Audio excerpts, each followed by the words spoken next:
want to welcome the Attorney General of the Federation, who is here with His Excellency. We want everybody to be seated. We are going to with the national anthem, please take.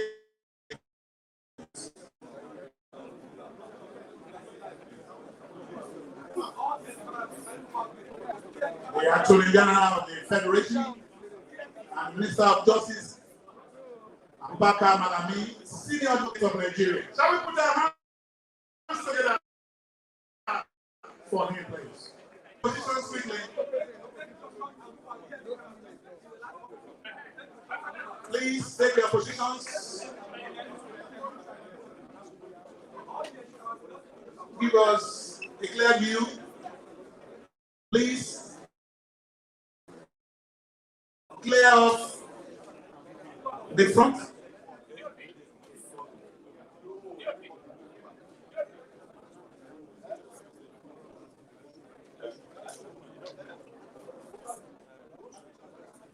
Please find a seat quickly.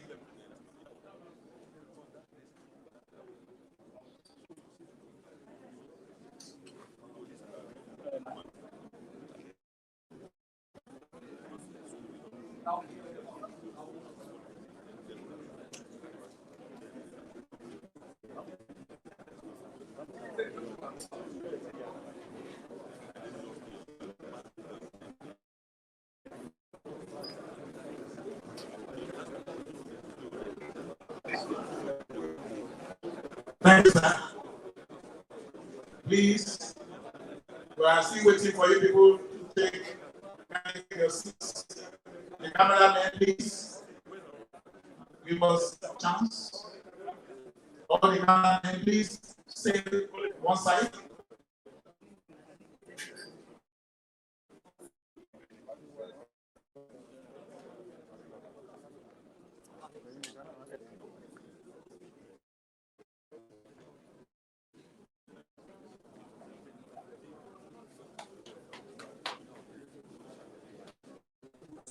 Thank you, sir. Now answer, please. Sorry, sir. Yes, sir. Answer, please.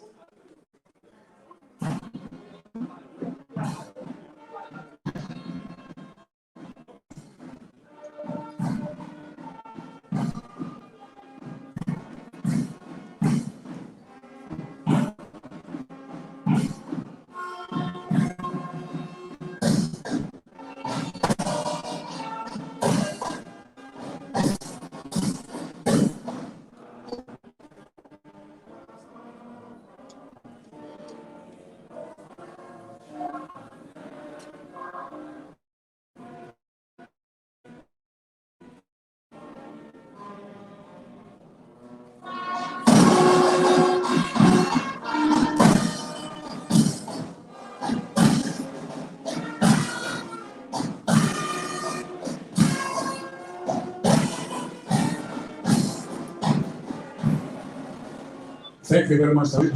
Prayers. Please, all the cameramen, please move to the left-hand side quickly. Left-hand side quickly, please. The acting Chief Judge of Kogi State, my Lord, Justice Richard Olorunfemi, Christian version of the prayer, while the Grand of Kogi State, Honorable Justice Arua. So please step forward for prayers, please.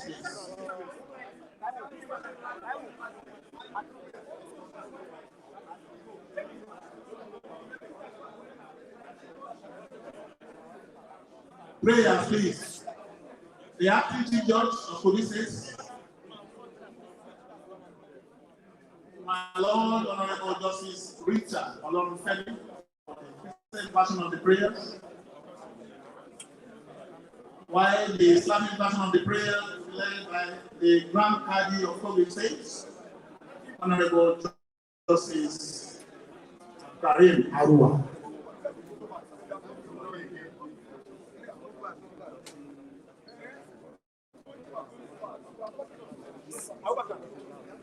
Only the cameramen that are going live, NTA, AIT, all local cameras. Shall we pray? Let us honor God. Father, in the mighty name of Jesus, the Lord of hosts, the I am that I am. Father, we are grateful for the day you have made in which we are all rejoicing. We also thank you for the gift of life and for the grace you have given to our amiable governor to see yet another year in the country. Father, we are grateful for this occasion. And as we start this occasion, we pray, Lord, that you go with us. Every activities of today shall be blessed in the mighty name of Jesus. Our governors will see many more years in the land of the Let's the front. I'm all about you. They won't talk. This one of them just promoting because I don't ask people to talk. They go sit down here. Thank you, Sit on. thank you for the answer prayer. In Jesus' mighty name.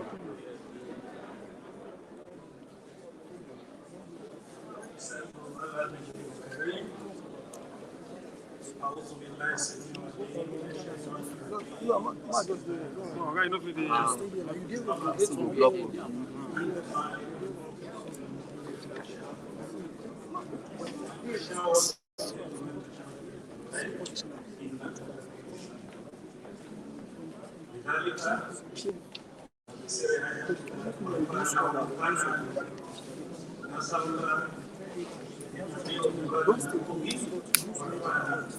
I know.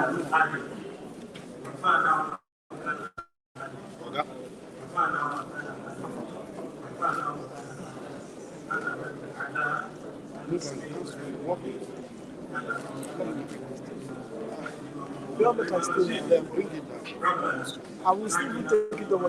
After this prayer, I will shift. Bring it down, remove it. You can't come and stand. Please, let's do it. Yeah, I'll see you from here.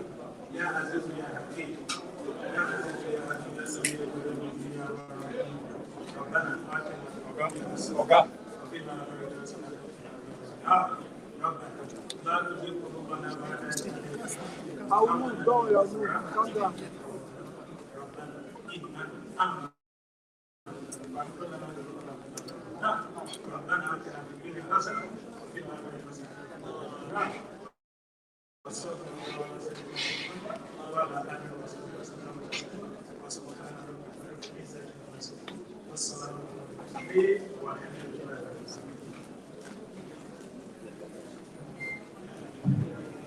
Your Excellency, the People's Governor of Alhaji Yahya Bello, the Chief Secretary, special occasion. Your Excellency, Mrs. Rashida Bello, wife and First Lady of Kogi State. Your Excellency, Chief Edward Onaja, the Deputy Governor of the state. His Imperial Majesty, Oba Emeto, Ogunwusi, Ojaja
birthday to you. Happy birthday to you. Happy birthday, yeah, yeah. Happy birthday to you. God bless you, sir. Don't I deserve a round of applause? Thank you. Ladies and gentlemen, distinguished guests, honorary present, and everyone, today we are gathered to celebrate a man who is not afraid to dream big and bring it to fruition. Today, we celebrate not just a dynamic young man, but a true leader in every sense of the word, and one of the foremost youth in leadership. A man who chose hard work over propaganda. A man who speaks to profound service principles. Born on the 18th of June 1975 and became executive governor of Kogi State on the 27th of January 2016. And that was after he succeeded in business. A bridge builder who seamlessly integrated both the old and the young in governance in Kogi and by extension Nigeria. Ladies and gentlemen, distinguished guests, honorees here present, and the immortal words of Akwa Mbanefo, men of timber and caliber, shall we all rise to give a standing ovation and warm applause for the birthday boy whose leadership was ordained by God, His Excellency, the youngest serving governor in Nigeria,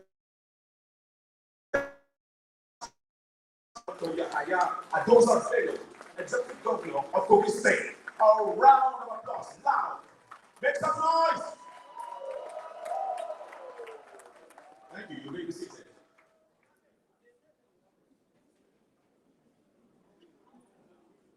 Please, cameraman, we work together. Please, can you do me a favor? Can you stop blocking the view? Can you please? If you're bend, please bend. If you're holding a still camera, please bend. Thank you. Well, I would like to welcome the Secretary to State Government, Dr. Mrs. Ayode Enrique Folashade, for opening remarks.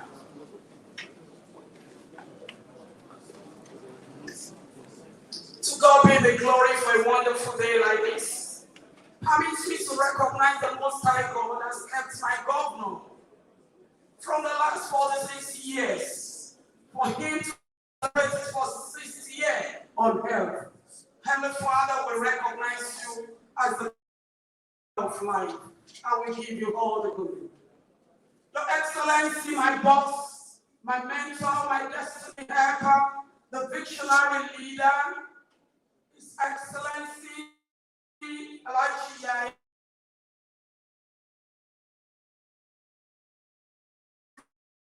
Mrs. Rashida Bay, Chief Edward David Lokoja.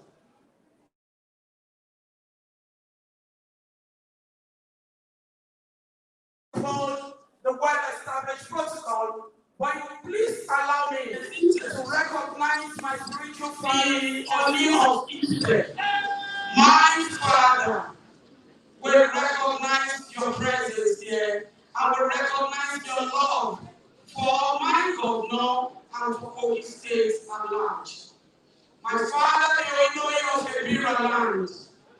My personal Father, I recognize your presence, Daddy. Thank you for the love, unconditional love you have my voice. The Papa is extended in love to us. We feel to also recognize the representative of the Chief of Staff to the President. Retired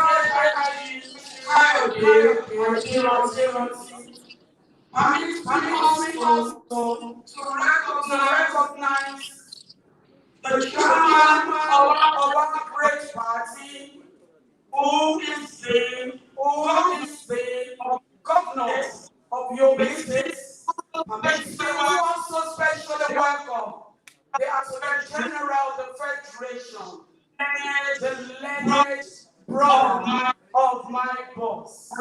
your presence.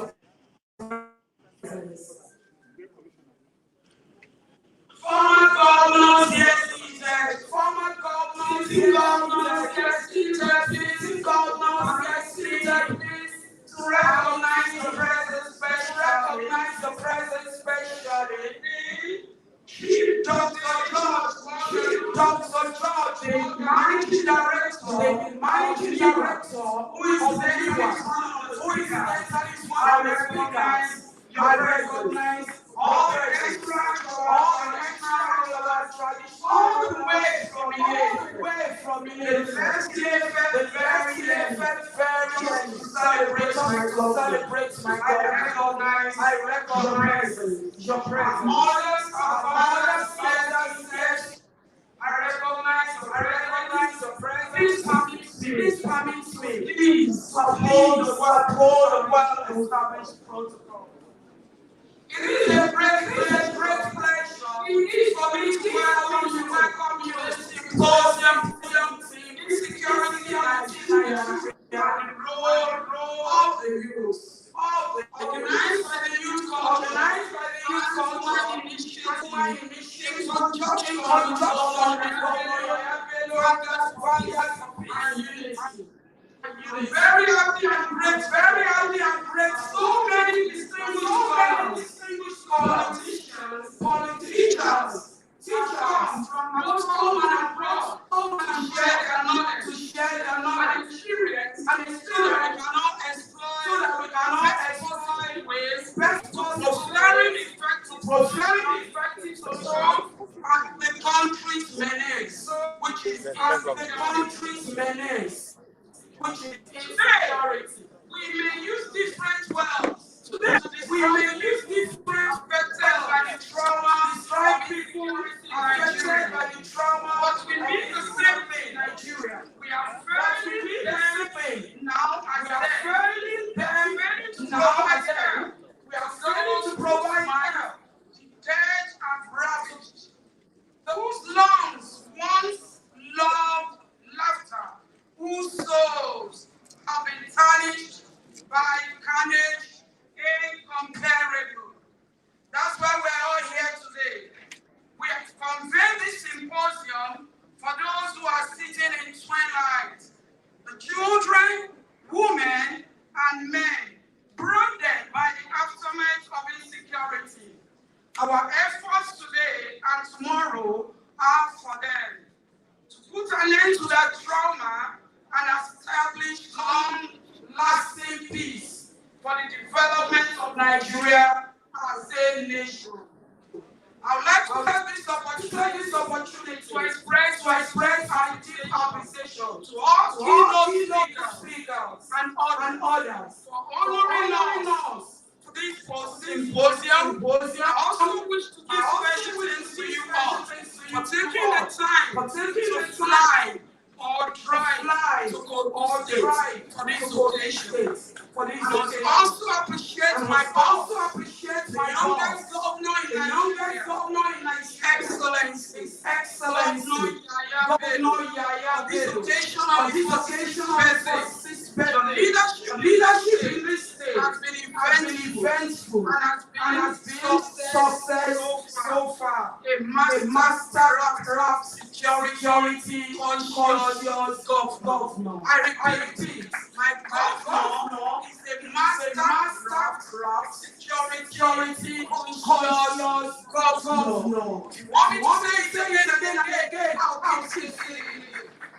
Master craft on security and ensuring peaceful livelihood and protection of our citizens in Kogi State. Thank you, sir.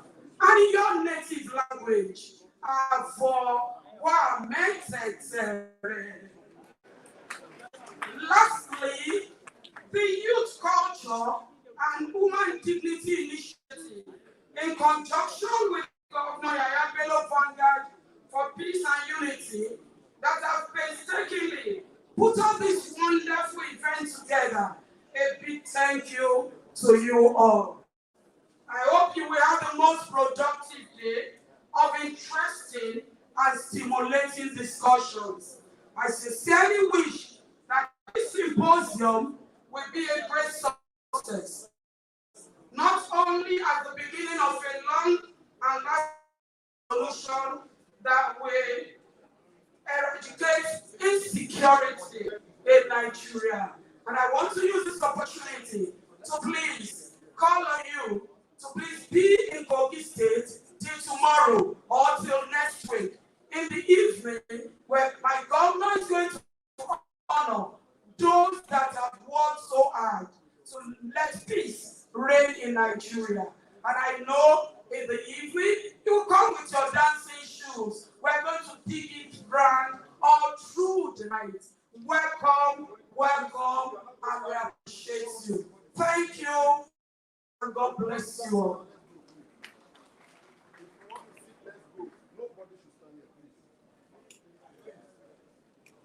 I would like us not to be stingy with our applause. It's not every day you get to see a governor celebrate 40 years. So please, a big resounding applause. I'll be on your case today. I'd like to especially say a warm welcome to Mr. George, Architect George Mohan. New, I'd like to say welcome, sir. Welcome, sir. Welcome, sir. I'm sure later I'll explain to you. But you're welcome once again, sir. And quickly, before I'd like to call from my immediate constituency. I'd like to welcome some of my friends from Nollywood and from Kannywood. And also say that if you know you're performing today, please come backstage and see me right away. If you know you're performing, I'd like to welcome Benga Adeyika the First, comedian of the Federal Republic. You're welcome. Dr. Helen Paul, ace comedian. Welcome.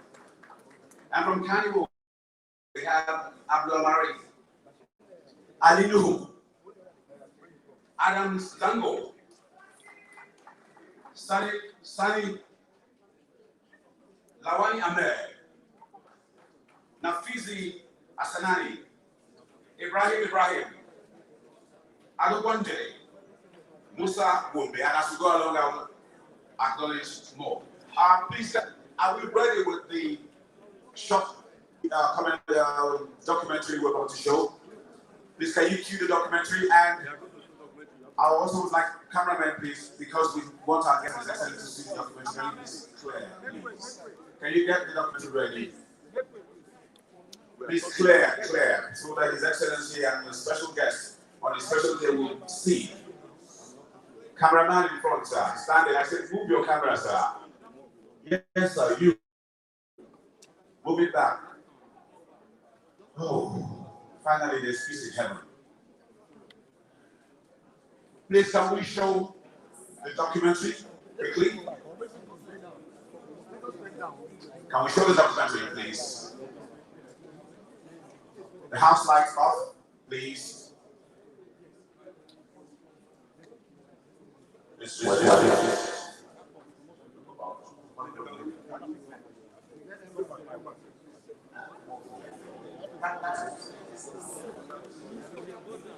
small British army is ranked as the 6th largest producer of food in the world, just as it is rich in agriculture and solid minerals. Nigeria's journey to nationhood, like many others, has been characterized by good and bad incidents.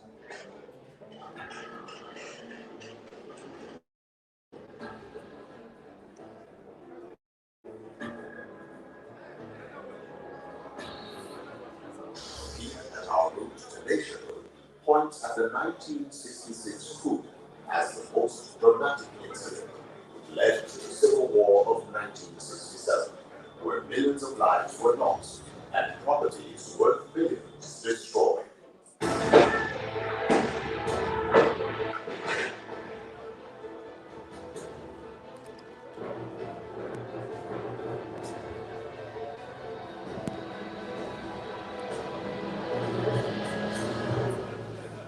While efforts at genuine reconciliation have continued, terror merchants with motives that are political, religious, and monetary have for a considerable while continued to visit mayhem on the citizens.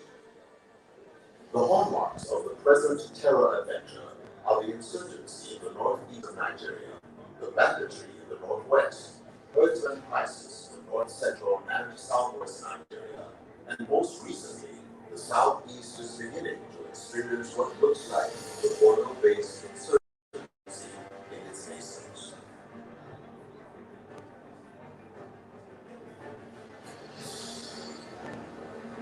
Violence has therefore become a common denominator across Nigeria. Fear is palpable. Many citizens are beginning to wonder if the situation is hopeless.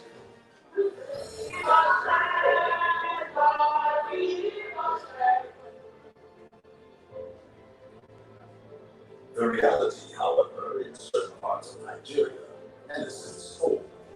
Many analysts will readily cite the calm in the Niger Delta region after a near total war and the reversal in status in Kogi State as a former Boko Haram training and IED making haven as strong pointers that the reign of terror is surmountable.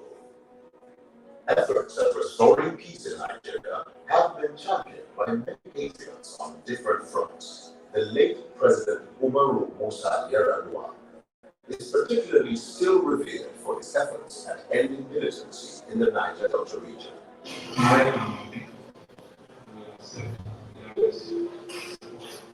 In the same vein, the late Lieutenant Colonel Abu Ali's memory will remain indelible in the hearts of Nigerians for leading his battalion to fight the Boko Haram in the northeast.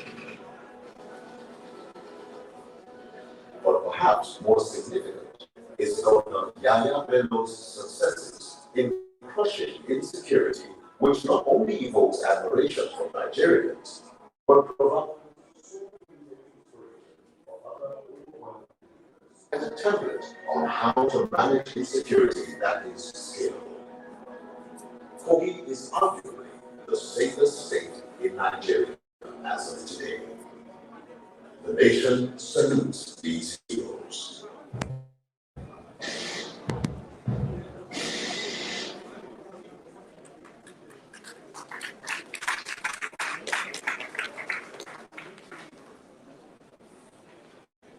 Thank you very much. I'd like to quickly acknowledge the presence of the Deputy Senate President, Senator Ovia Mo. I greet you, sir, especially, sir. You're welcome, sir. Also, the Deputy Speaker of the House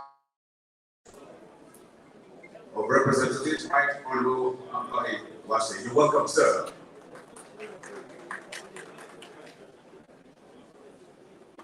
At this juncture, I want to relieve you a little bit, take you back in time. Some of the things that happened way back in time. And I'm bringing on a special comedian. His name is Ambassador Wahala.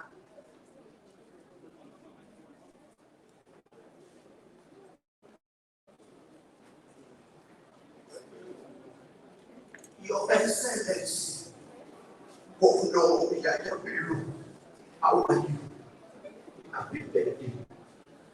His Royal Father on your feet, and the Deputy Governor of our dear lovely state, Kogi State, and the Speaker. Indeed, it is a scene of joy that I have to come all the way from Utweke Bayelsa State today to come and wish you happy birthday, long life, and prosperity in what you are doing. We see that Nigeria would love you so much, Yaya. And I will address you as my son. Because once a first lady is always a first lady. Please put your hands together for me.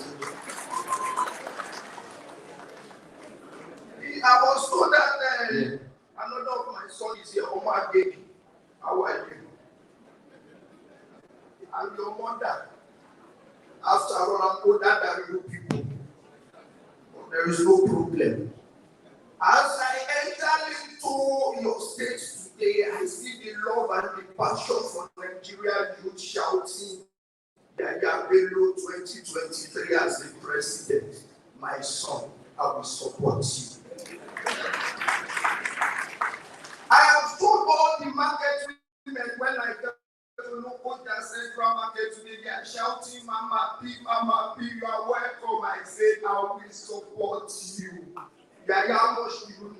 go for campaign. Can you come away from here? I'm talking to Yaya. How much do you need? After a mother will always give to his son. Clap for me, Yaya. I don't know because there is no time. A lot of people were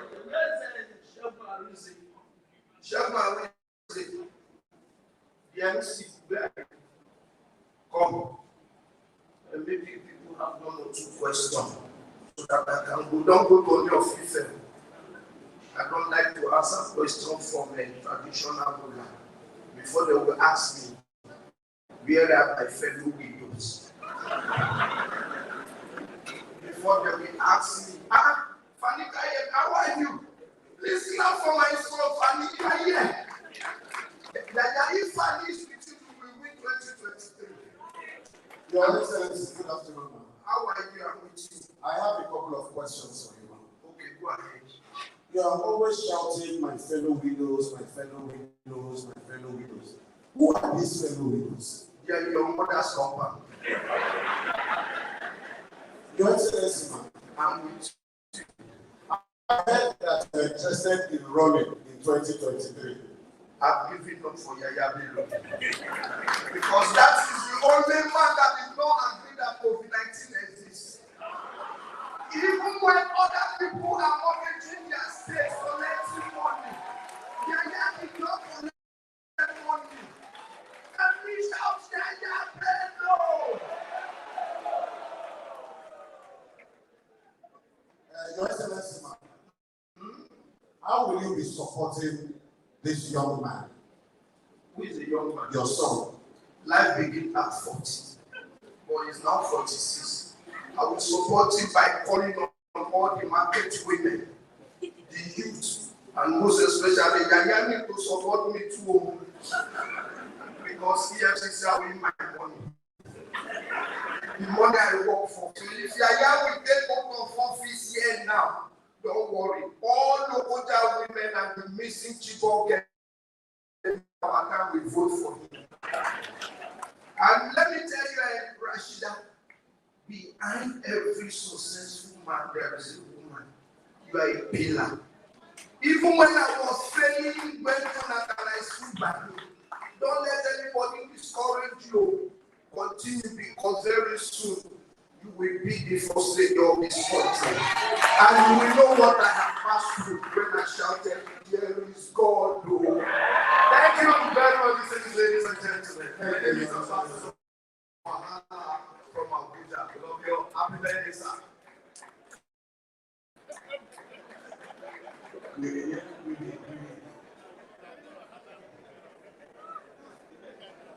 Thank you. One more time, let's appreciate it. A round of applause. I would also like to quickly acknowledge the presence of three senators from East State, starting with Senator Smart at the if you forgive me for not putting the protocol. Senator Smart at the Senator Isachipu Echocho, and Senator Yakubu Hussein from East State. And I also would like to say welcome to all distinguished senators here present. As we go along, I will acknowledge your presence. Thank you. The young boy, they say cash and young. And His Excellency has done so well for this young boy. He has got young. Ladies and gentlemen, please welcome Ahna.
Thank you very much. Thank you, DJ. I'm going back over you. Yes, sir.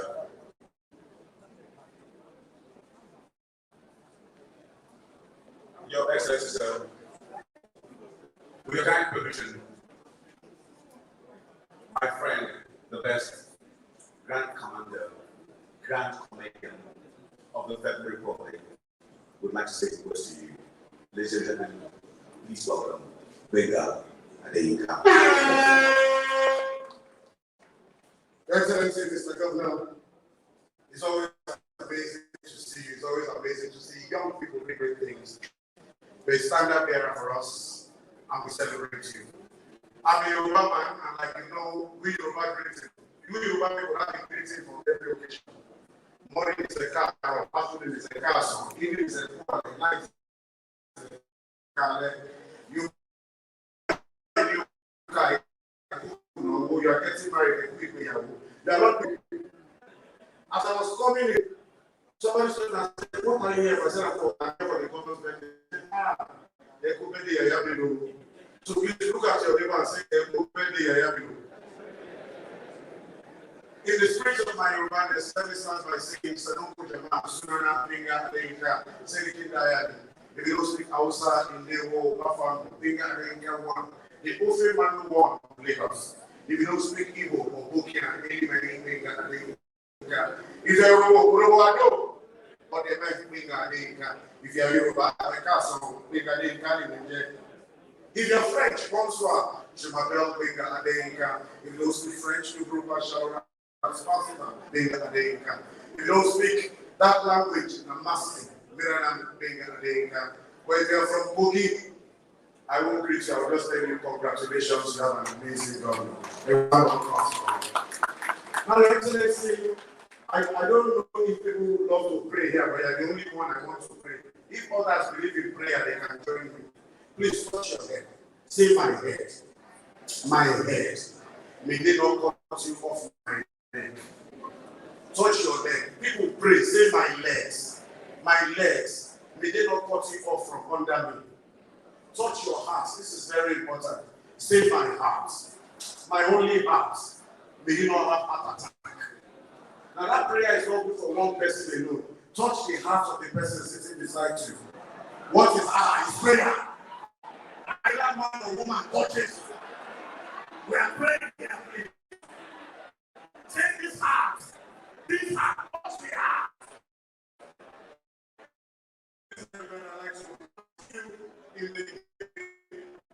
But I'd like to be my sister, who is Excellency. She come and tell us story herself. You know her. She's the darling of comedy. Please welcome the new principal, Ellen Paul.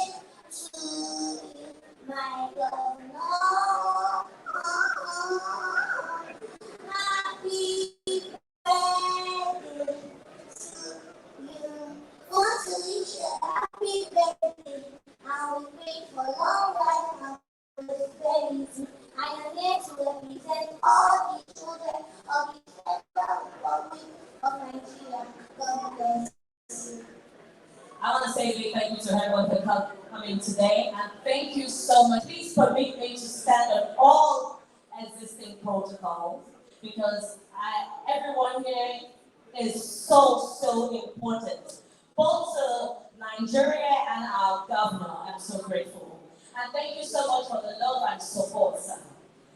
And thank you for the call. I remember when I got my PhD, you know, I got an opportunity to travel out and lecture abroad. I was very happy. I said, oh, this is a big opportunity, and I relocated. I was so shocked when I got a message from my governor.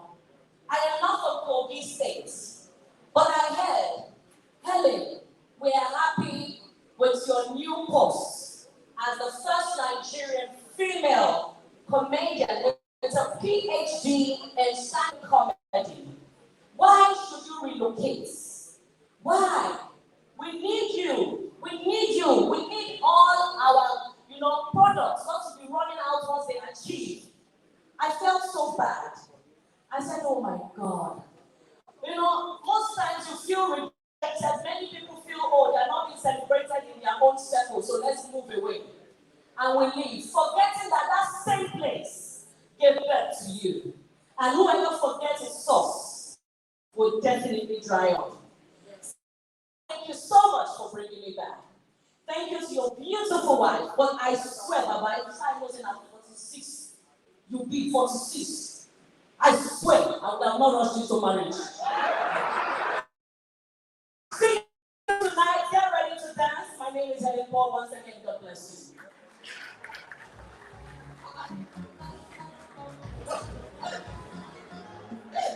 Thank you.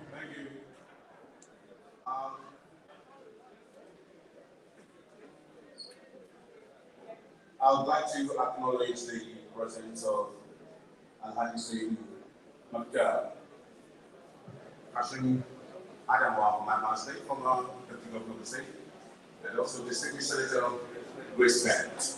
Welcome. I'm especially excited to invite my friend Linda to join me in this next presentation. It's time for us to talk. It's time for us to discuss the main reason why we're here. It's time for us to talk about security in Nigeria. It's time for us to honor His Excellency Dr. Bello for taking out time to do this, because this is the most important right now from Nigeria today is security. I want to say a big thank you to you for thinking and organizing a Symposium, despite the fact that it's your birthday celebration. So, big idea, let's do the introduction.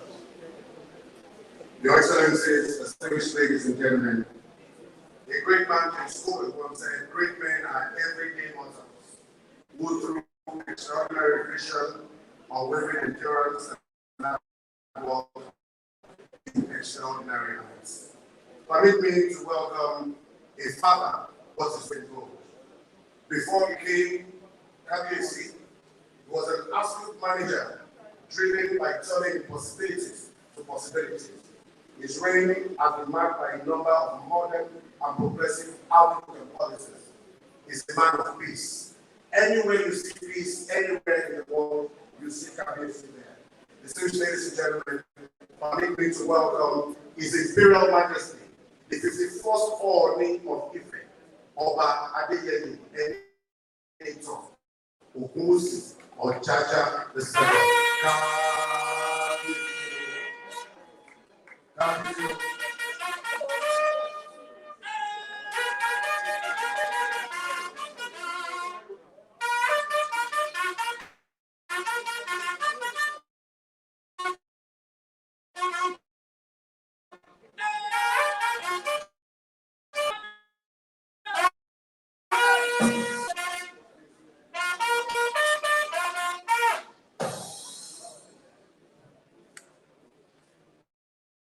Your Excellency,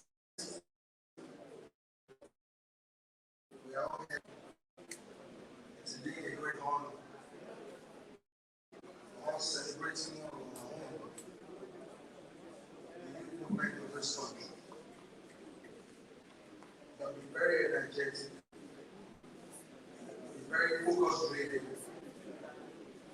You've been very hands-on. All the four corners of this country. I see your hand. I feel your spirit. And I feel your passion for the greatness of our dear country. On behalf of the entire youth of this country. And even the elders that I established, I want to give you a resounding round of applause.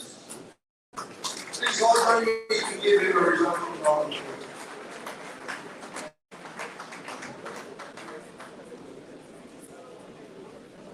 Royal Majesties that are here, the Attorney General of their country representing Mr. President, Deputy Senate President, Deputy Speaker, formal governors, I greet you all. GYB, as we all know,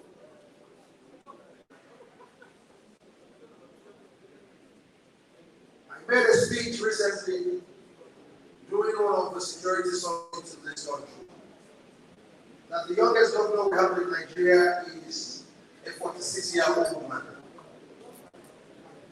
Here we are celebrating his 46th birthday anniversary today.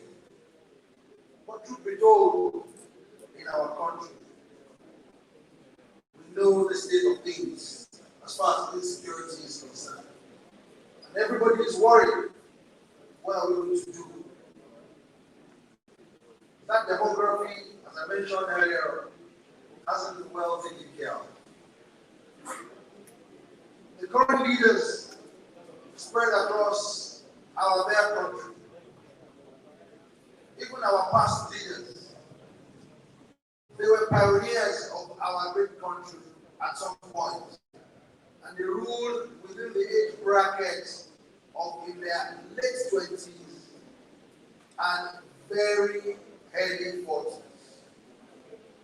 GYB, we're celebrating you today, Your Excellency. What are you going to pioneer? Food for thought for you. The youngest governor in Nigeria. Okay. You are the most active governor, you can move around, yes. But I want you to think deeply. What are you going to pioneer? So that you will create a pathway for these youths that are looking up to you.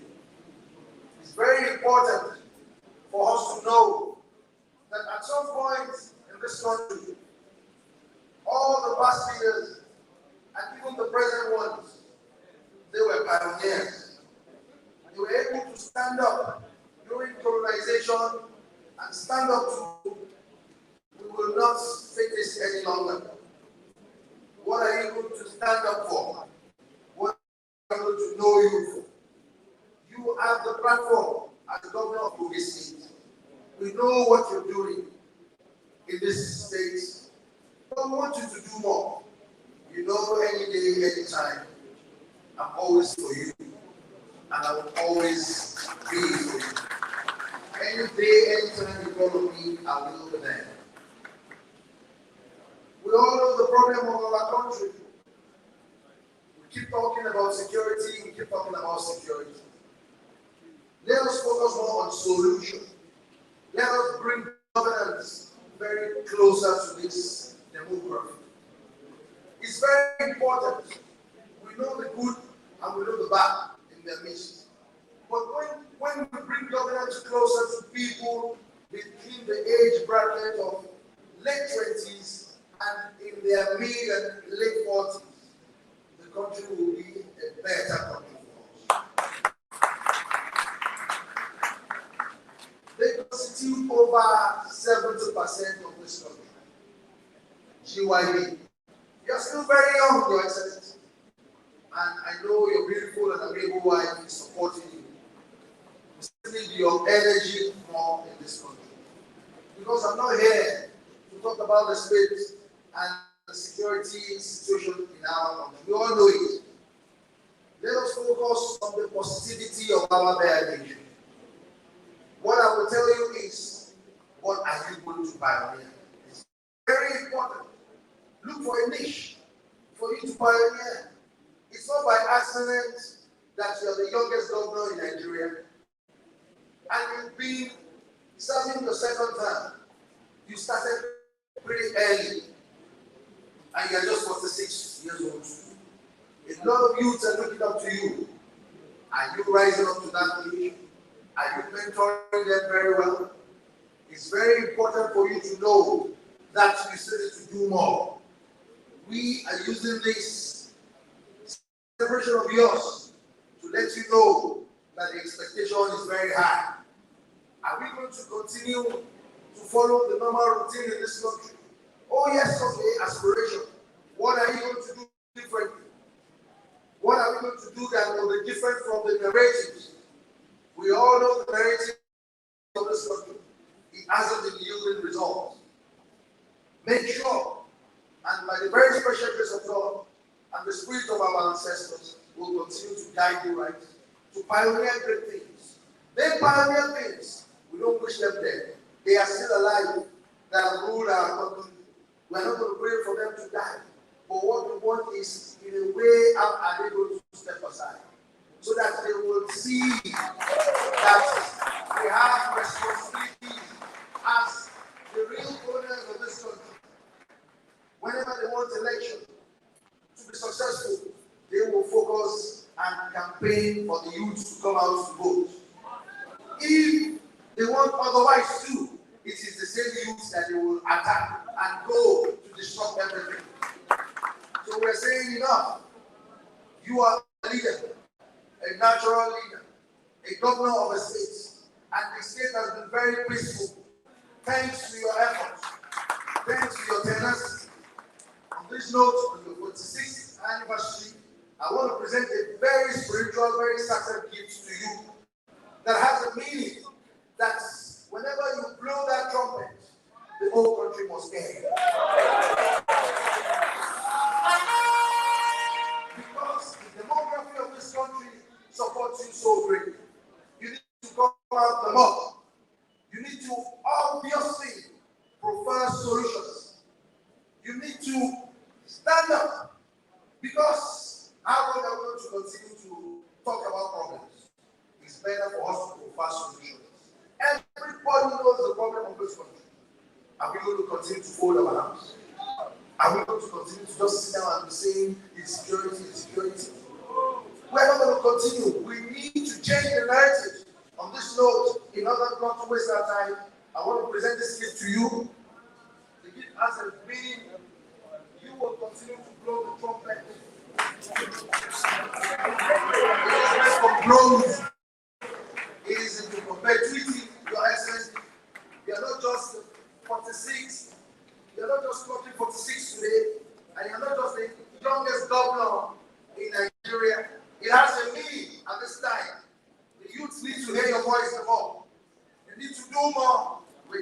trusting you.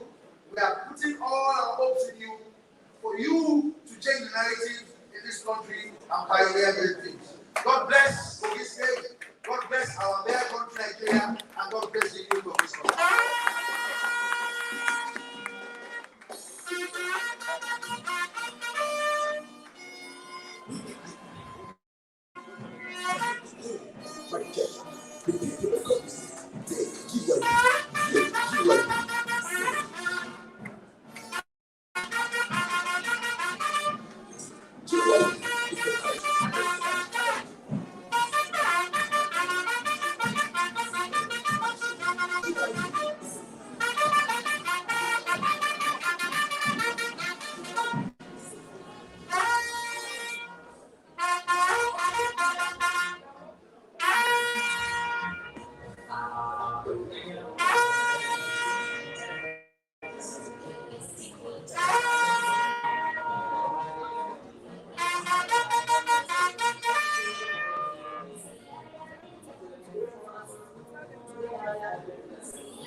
Thank you very much. Thank you very much. Thank you very much, guys. Thank you so much, sir. Okay, we're getting closer to the beginning of our discourse. I'd like to call on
on such a wonderful occasion.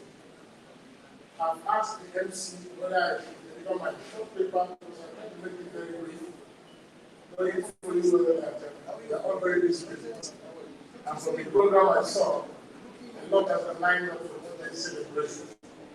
But you said no, and I'll still have time to talk about my paper.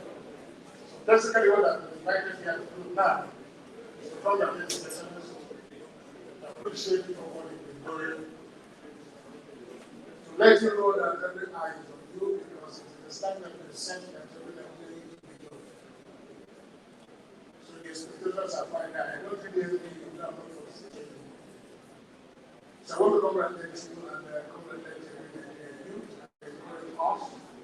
The topic we're going to discuss is about insecurity and what is expected of the youth. When the time comes for me to discuss it, but I know that since today is your day, Your Excellency, every eye is on you. Questions are going to be asked. My prayer for you is that you remain very strong, you remain very focused. Those things you have desired to do, do them.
existing protocol, but I would like to make mine very short.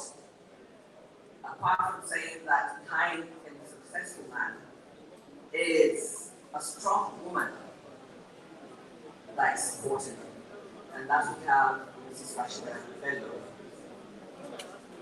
We also must realize a lot of success is because she's been there and being a pillar behind him. So, in anything that we expect to be doing regard to restructuring our security system and making sure things work out for us, we must remember our women in everything that we do. I want to congratulate you. 46 is a lovely number. Getting towards 50, a lot is expected from you. But by 50, a lot will start making in you too. That I can assure you from experience.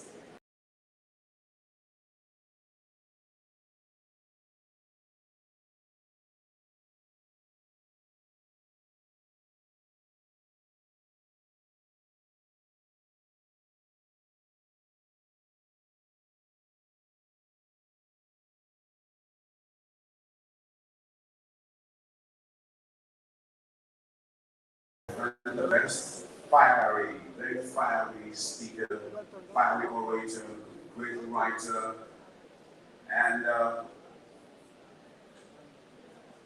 don't know how to describe it, but I really don't know how to describe Chris, but ladies and gentlemen, please welcome Professor Chris Lokoja. Can we do justice around the applause?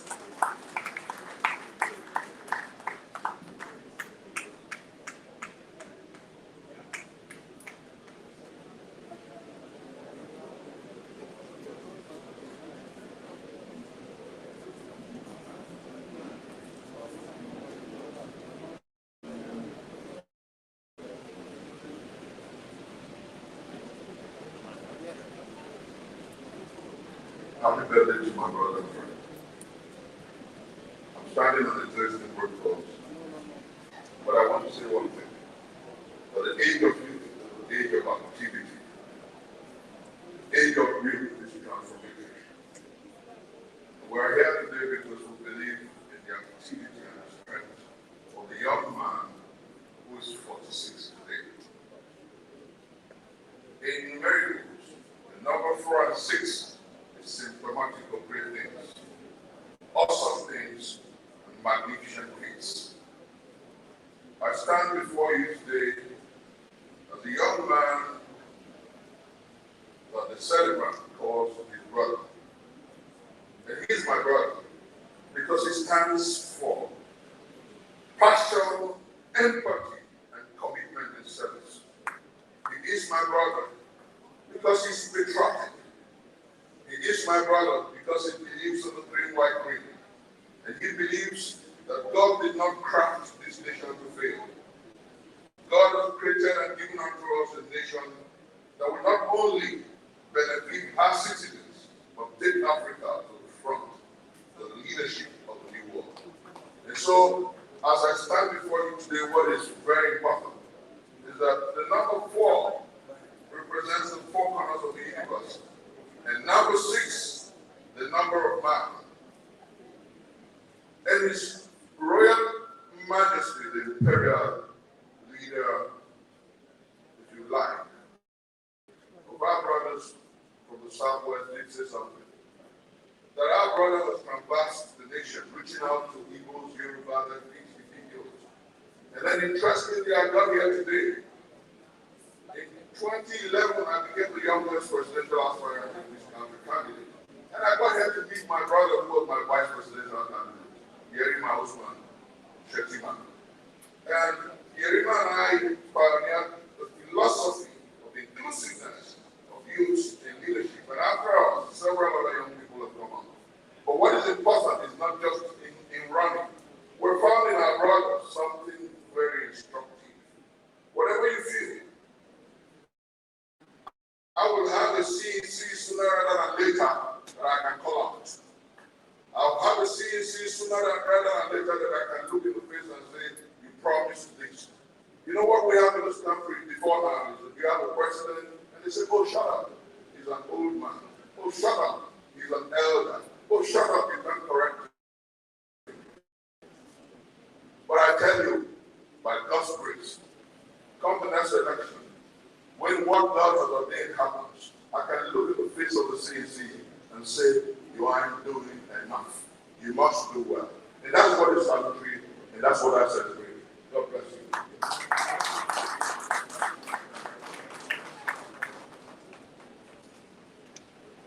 I'd like to welcome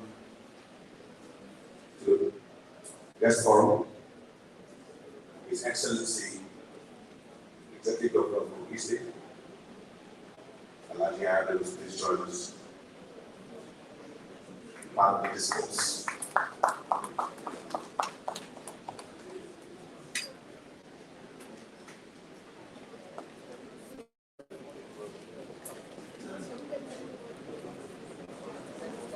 And I'd also like to call on the convener of GYB at 46, veteran broadcaster and TV host, who will be our moderator, Kali Ibrahim.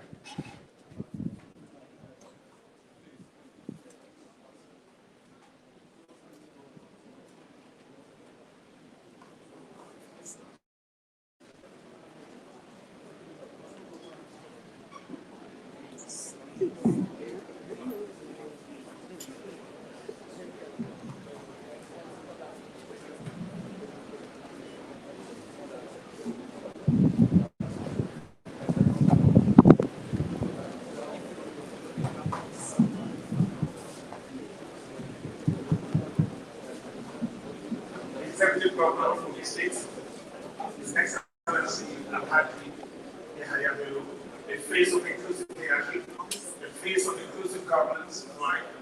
And by the grace of God, the Republic of Nigeria. Let me start on existing purpose. Even as I recognize my father in the house, there are no Odua. No need of effect. His Imperial Majesty. Ladies and gentlemen, the very, very crux of our gathering here today is to speak to the issues of insecurity in Nigeria, and particularly how the youth can play a matter of that play. Interestingly, we're looking to see how youth will take over the affairs of Nigeria. This is not the first time what it happened. It's been here before and it's going to happen again. Well, like you all know, all the very distinguished speakers that have spoken here today, with the exception of the governor himself, who's going to be speaking through the panel discussions, which are happening to be moderated. We are all talking on the theme insecurity in Nigeria and role of the youth. So in a very short while from now, I'll sit back there and then try to see how in an interactive manner, and also to give you the opportunities where you possibly can to also join in the conversation. And we also have a platform, the Zoom platform, to have our brothers and sisters in the diaspora and elsewhere to actually also join us in the conversation.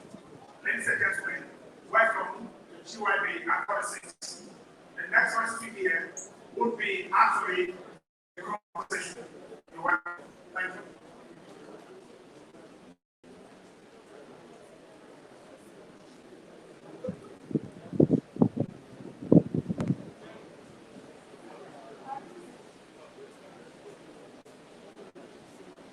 Excellency, and the most distinguished speakers here today. It's your voice that we haven't heard thus far. So maybe I should just begin with you. This talk of inclusiveness, which you appear so hard demonstrating and convincing the world that you're all about. Today, everyone seated here, we want to hear from you just how you've been taking through the end. This is not sad. This is not a flash in the pan. But this is you. I'm happy in higher level. I'll hear from you, sir.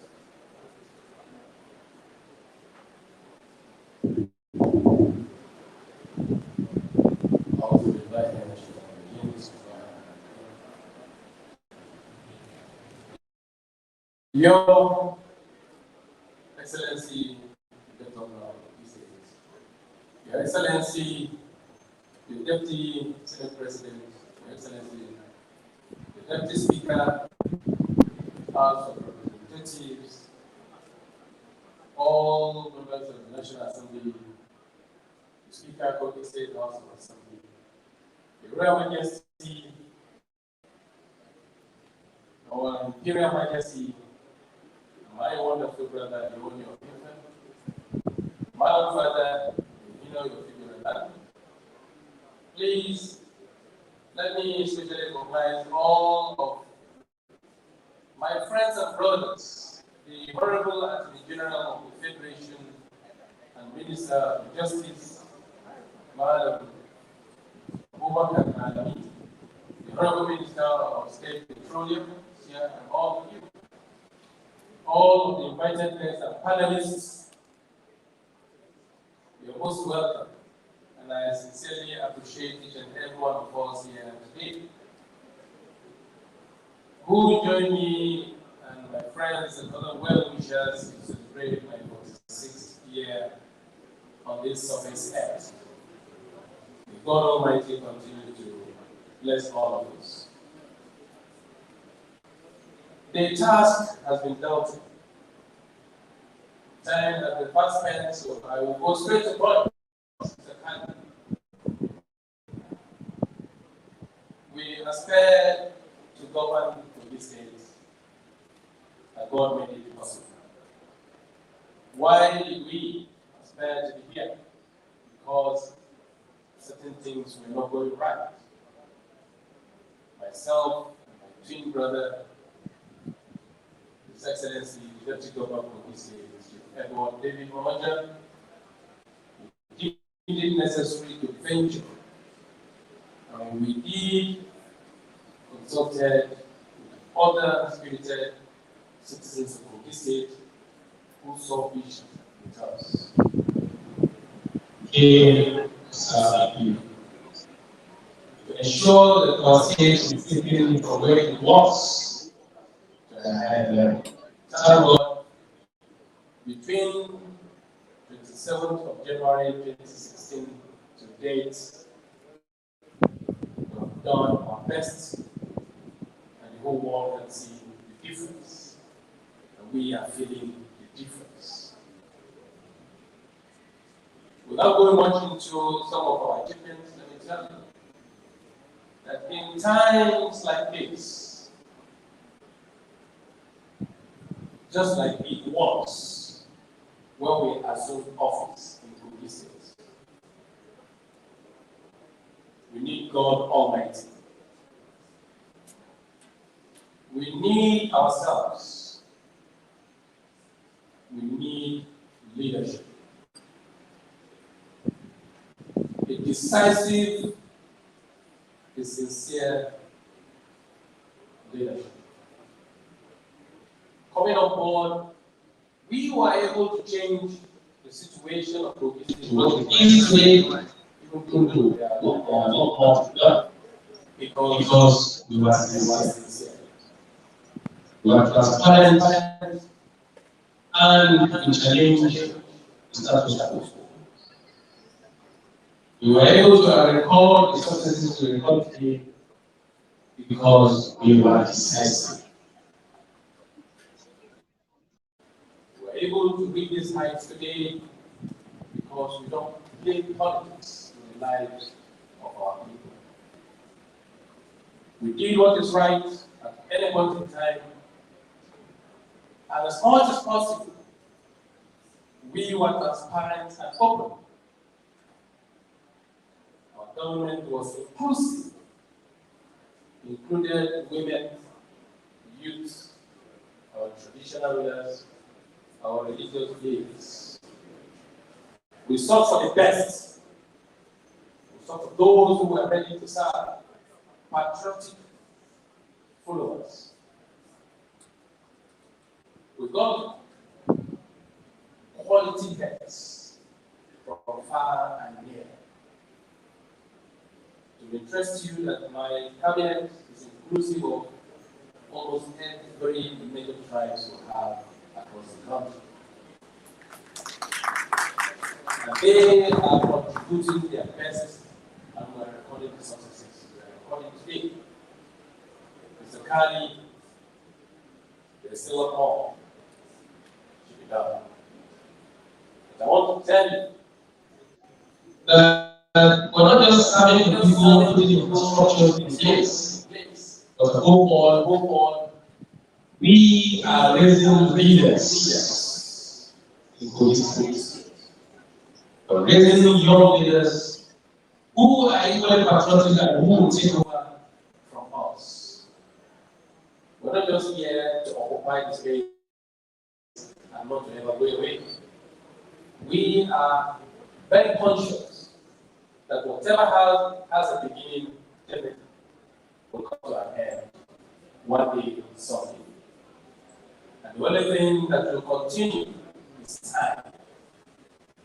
We need a lot of time to raise leaders, patriotic ones from among citizens of Kogi State, who are already understanding us, observing our successes and our mistakes, and they will take over from us. Thank you very much. Now, we have someone in the house that I would rather that is in this state. That's why you're sitting here with us. The firebrand family, and Kyle. Let's put your hands together for the first. I'd like to have the one asking the next person of this place. I also call you right now. Please, you can see why I'm in the West. Now, Hajia, Dr. Willing to Babu. Your city is very, very intimidating. But I see all that you do so much touches on gender sensitivity. And when we talk about insecurity in Nigeria, they say they blame a lot of it on lack of inclusiveness as to why so much. Yes. Now, I'd like to speak to this issue of women and their involvement with insecurity in Nigeria. You see what's going on in Borno State. You see what's going on in Oyo State. And as a matter of fact, in the whole of Western Nigeria. As a matter of fact, the whole of Nigeria today. And you see and you ask yourself, what role can the women do rather than sit back and play the victim, oh, we've been raped, this is happening, the problem has destroyed our homes. What particular do you think we can do to help? You see the same way like a woman also. You are a woman. Speaking to me. I am fine. It's not coming up.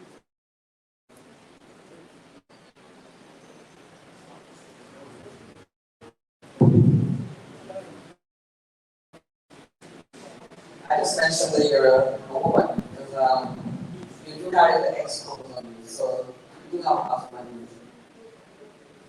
Now, we all know, I want to go into what is happening in the whole of Nigeria, but we all know that the people most hate about what's going on in Nigeria and women in Nigeria.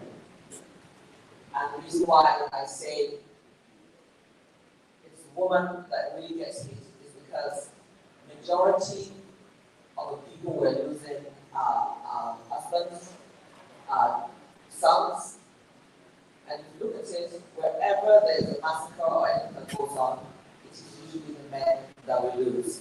And so what we end up having, we have a lot of women that are left widowed, a lot of women that will lose their sons, a lot of women that are not objective. We already know the reason of the women being raped when these things occur. We We already know all the troubles that women in Nigeria are going through. In fact, I believe that the women at both sides in Nigeria at the moment. With regards to women, what role do women play? This is something that we've been talking about women inclusiveness in governance and even nominating positions. Women know what their problems are. Women know how to feel. And inclusion of women in this position will definitely be able to explore more what our problems are and be able to discuss it.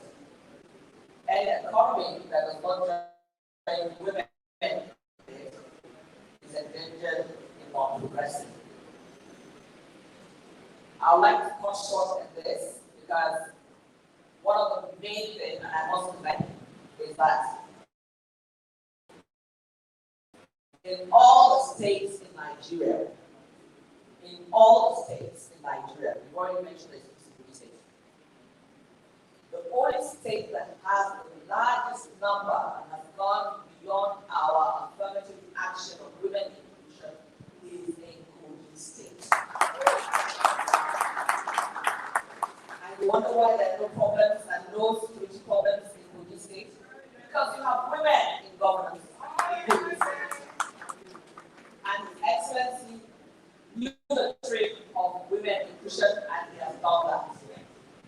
And we look forward to more women being included in governance. We know that the women would do the right thing when it comes to policies when they're there.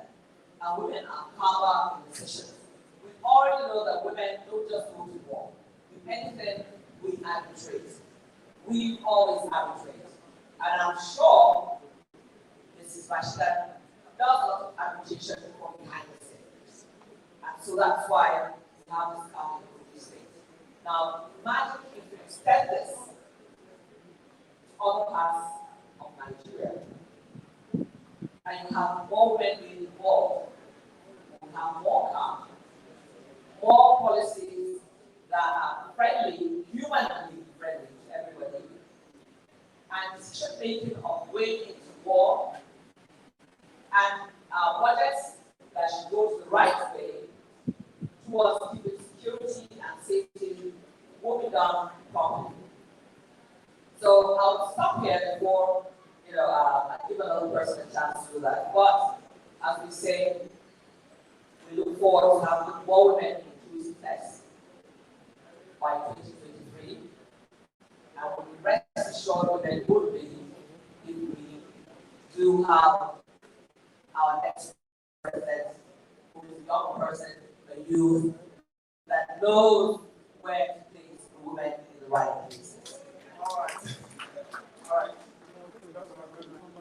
I'm sure you are tempted to have His Excellency answer questions that we keep asking him until he gets to the how are you doing it? Excellency, I'm asking you just we'll keep asking you for the reason why you're there. Now, very quickly, what I want to come to elect. Because you are one person that will say that also takes the questions of youth, the affairs of youth, very, very personal and very serious. As a matter of fact, the testimonies I hear out there are quite very, very encouraging. It is gratifying to see you here today to answer some of these questions. I like to hear from you your own perspective. Where do you think they are not doing the problem?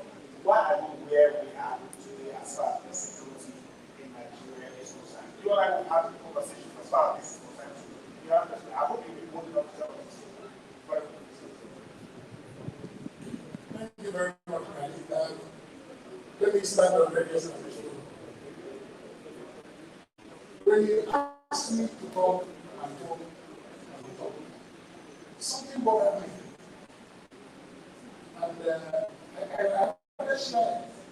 And my bother came from the fact that what is actually used Is it a function of numerics? Or is it a function of the state of the mind? Because we have stupid idiots who are young. They also have animals who are old. Today, okay, we are celebrating Yaya Bello Day as a youth, as a young man in his 40s, because of the landmark achievements he has brought to bear, both his administration and his politics.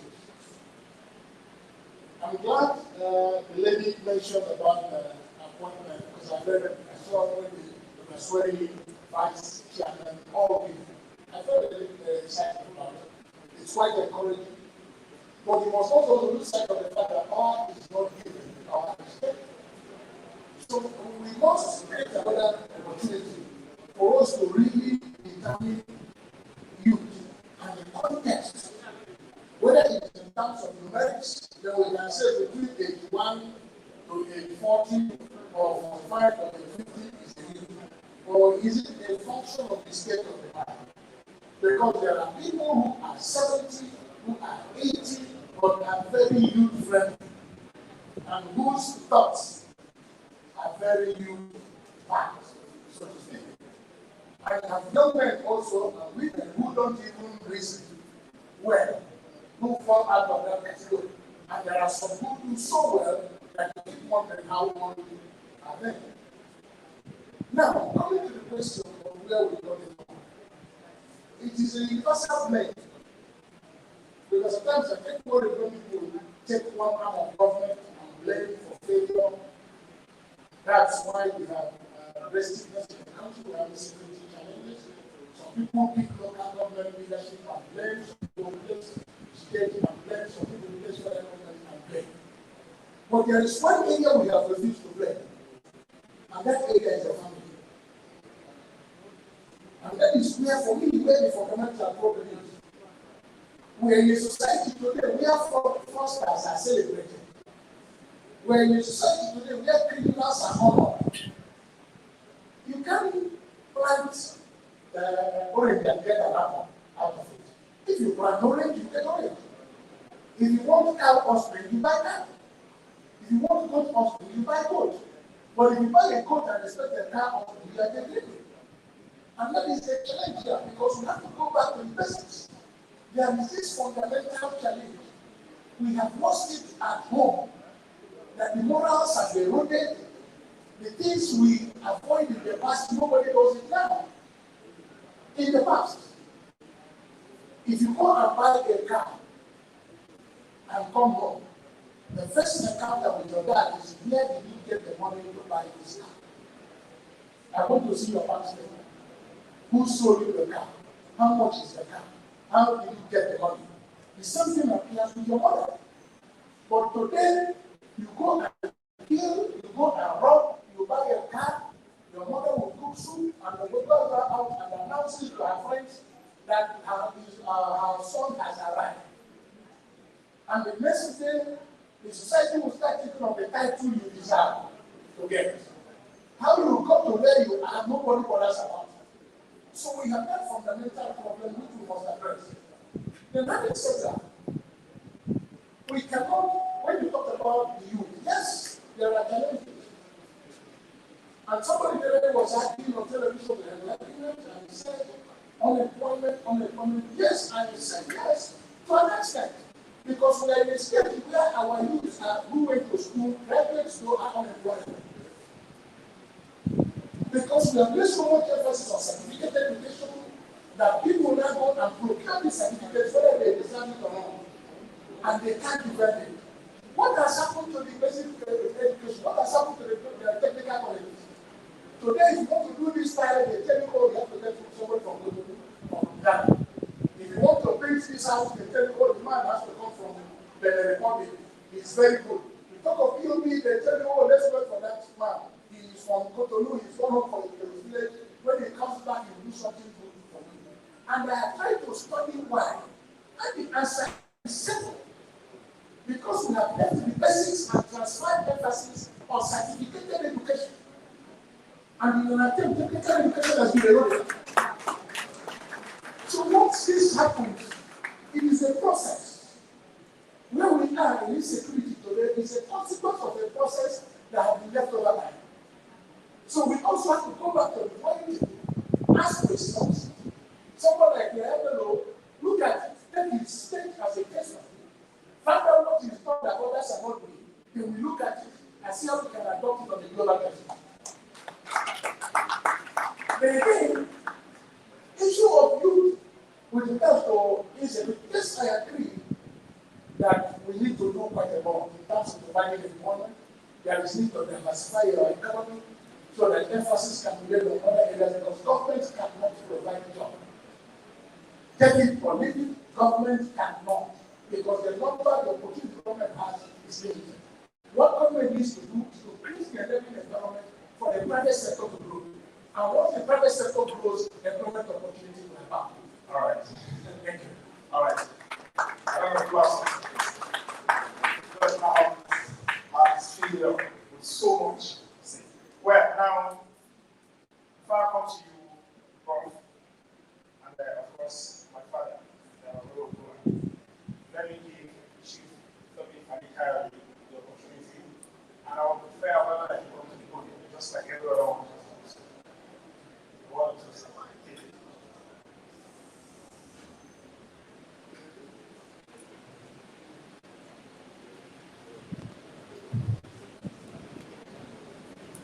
Blessed be the name of the Most High God, the God whose I am and the God whom I serve. Blessed be his holy name forever. In him moves everything that is. He is power. He is strength. He is knowledge. He is the creator and the Lord of the universe. And nothing is without him. It is in his name that I stand before you. The name of the Lord Jesus Christ of Nazareth, Son of the living God. And I make these pronouncements by his power and in his name. And I thank him for this day. First of all, let me stand on all existing protocols. And let me just say that I cannot stand here without acknowledging my friend and brother, Dr. Bello, his beautiful wife, Deputy Governor. I cannot stand here without mentioning and acknowledging my father, Iwo Kabisi.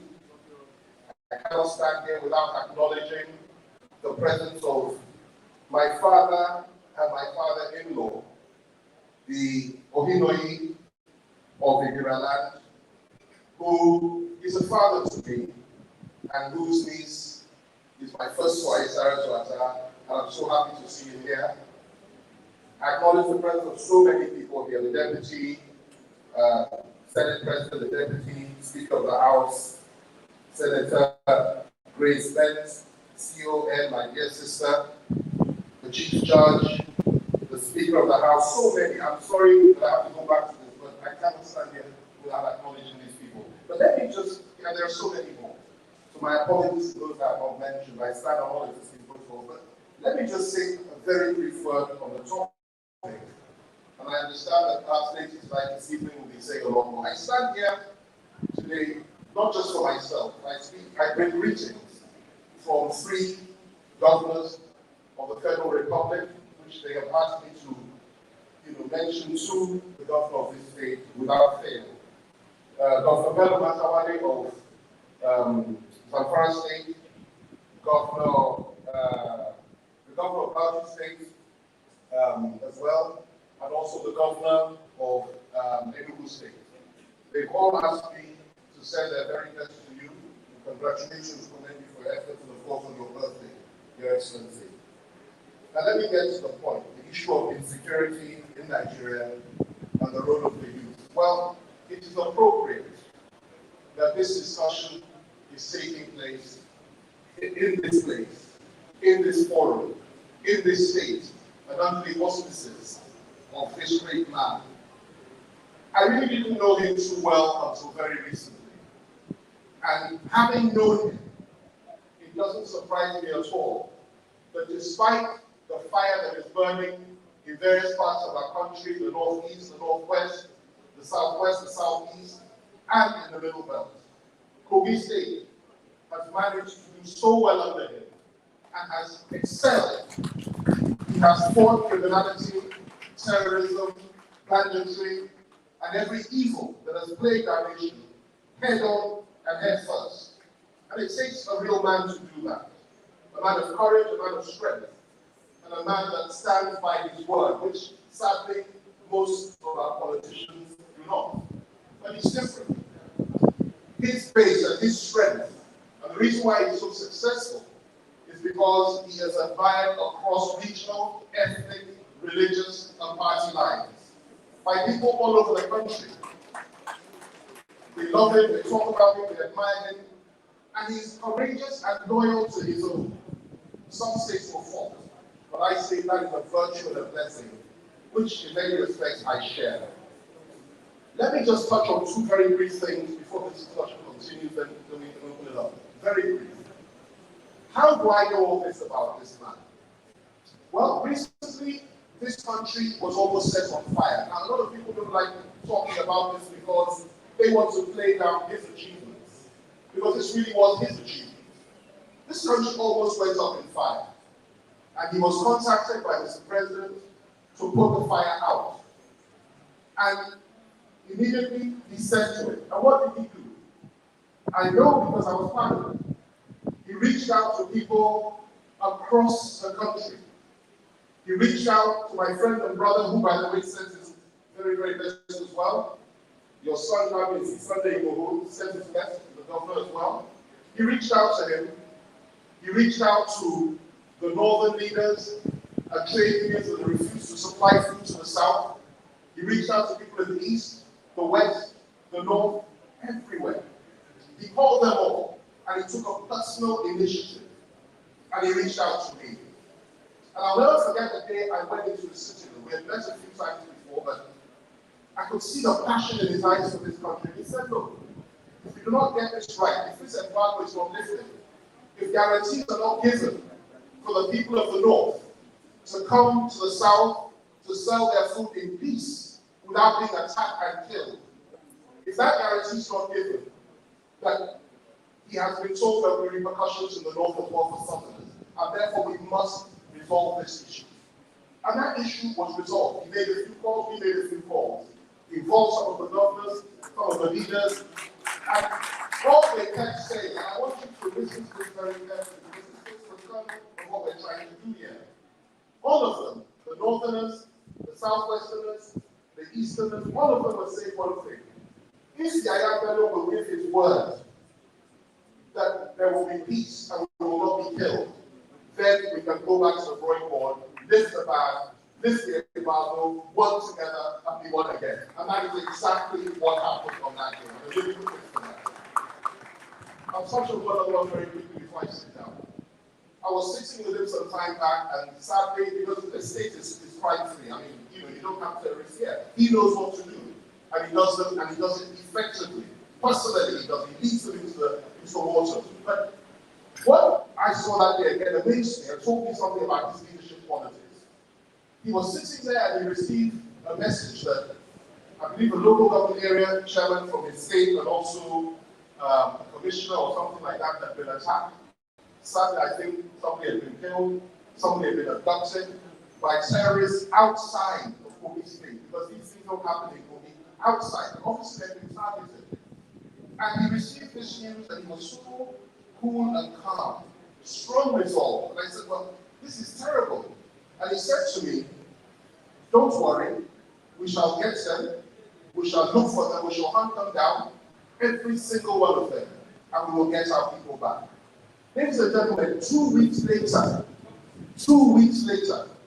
every single one of those terrorists was either dead or captured, and all those that have been abducted have been released. That is the measure of a man that the government of this state is. And that is what we need at the national level in this country. And I hope and pray that Kogi will continue to appreciate him, continue to support him, continue to love him. And I'm telling you, this is a great man with a great future. And the insecurity that we see in our country, which threatens to tear us all apart, we can pretend as much as we like. He knows, And I know, and a few of us know just how bad it is. Every day, morning, day, and night, he's working. He's not just worried about cooking. He works morning, day, and night. He talks to people from the east, from the south. I've seen it. I've witnessed it. And that is the measure of the government you have in this state. And I pray God that God uses him for Nigeria in the same way that God has used him for Kogi State. God bless you all. God bless the Federal Republic of Nigeria. Thank you very much. Thank you very much, Chief Fanikayo. Now, very quickly, we're pressed for time. Prof, can you speak to the issue of ethnicization of violence? Rhetoric of few. People are talking so. He mentioned something, he talks so. He mentioned, he did mention Kasari. A whole lot of them talking so. Where does this place on versus the starting of dialogue to resolve where we are today?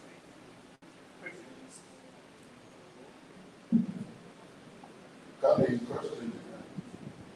I cannot look at that question without quoting Sir Henry Bello, who said clearly that a society prepares a crime, a criminal comes in. And in growing up, my late father told me something, that this country has successfully sown bad grapes. And over the years, what has happened to us as a nation, the fact that we have lost that which should hold us together and hold us effectively. I think that we go beyond crying, no murder, or threatening each other. I've written and spoken at several forums where I said that at every point, every ethnicity has offended the other in this country. We both offended everybody. The Igbos have offended the Yorubas at some point and vice versa. The Hausas have offended the Igbos and vice versa.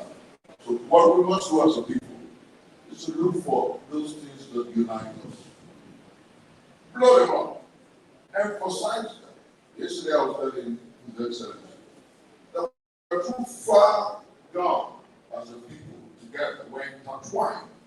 That these skirmishes, this jangling discord of humanity, of ethnicity, this jangling discord of disagreements and misunderstandings cannot tear us apart.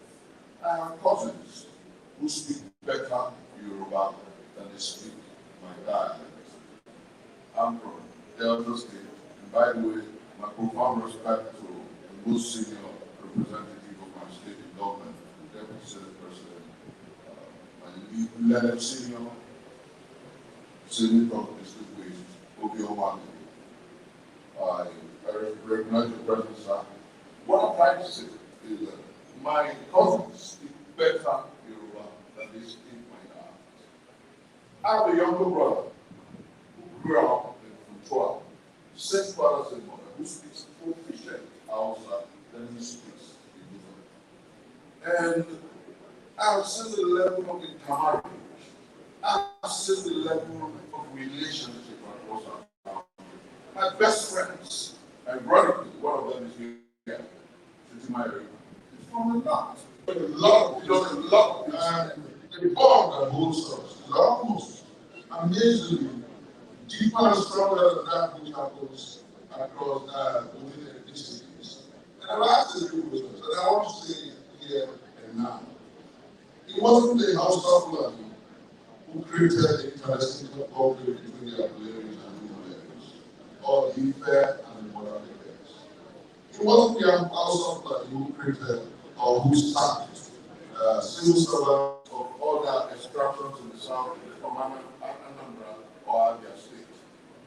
The truth is, and I watched one of His Excellency's interviews on Channels TV where he said that the young people have been dealt with over the years, and that the tragedy of the knowledge of violence oftentimes is procured within that same age grade.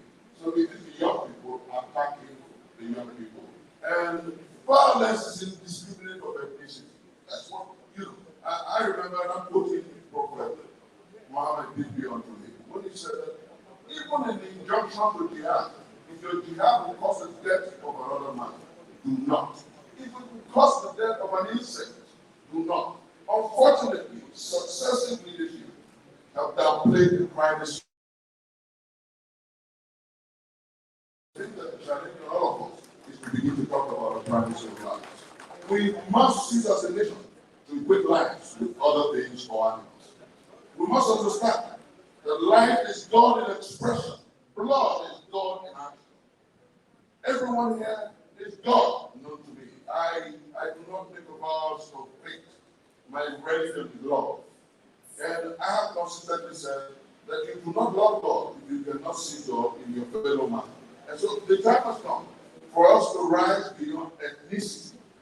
The time has come for us to rise beyond and above the dichotomies of religion. The time has come for us to bury those things that, how we use the word politicians exacerbate? Those things that they feast on, those things that they feed on, those things that they throw out into space. I know that when we begin to portray culture, when we begin to torpedo them and throw them overboard, increasingly, that God who leads the human privilege will water those things that unite us. And it goes with this. Let me say that the Savior of the world once said that hope is the last meal in the human breast. I think that it is not all bad stories for our country.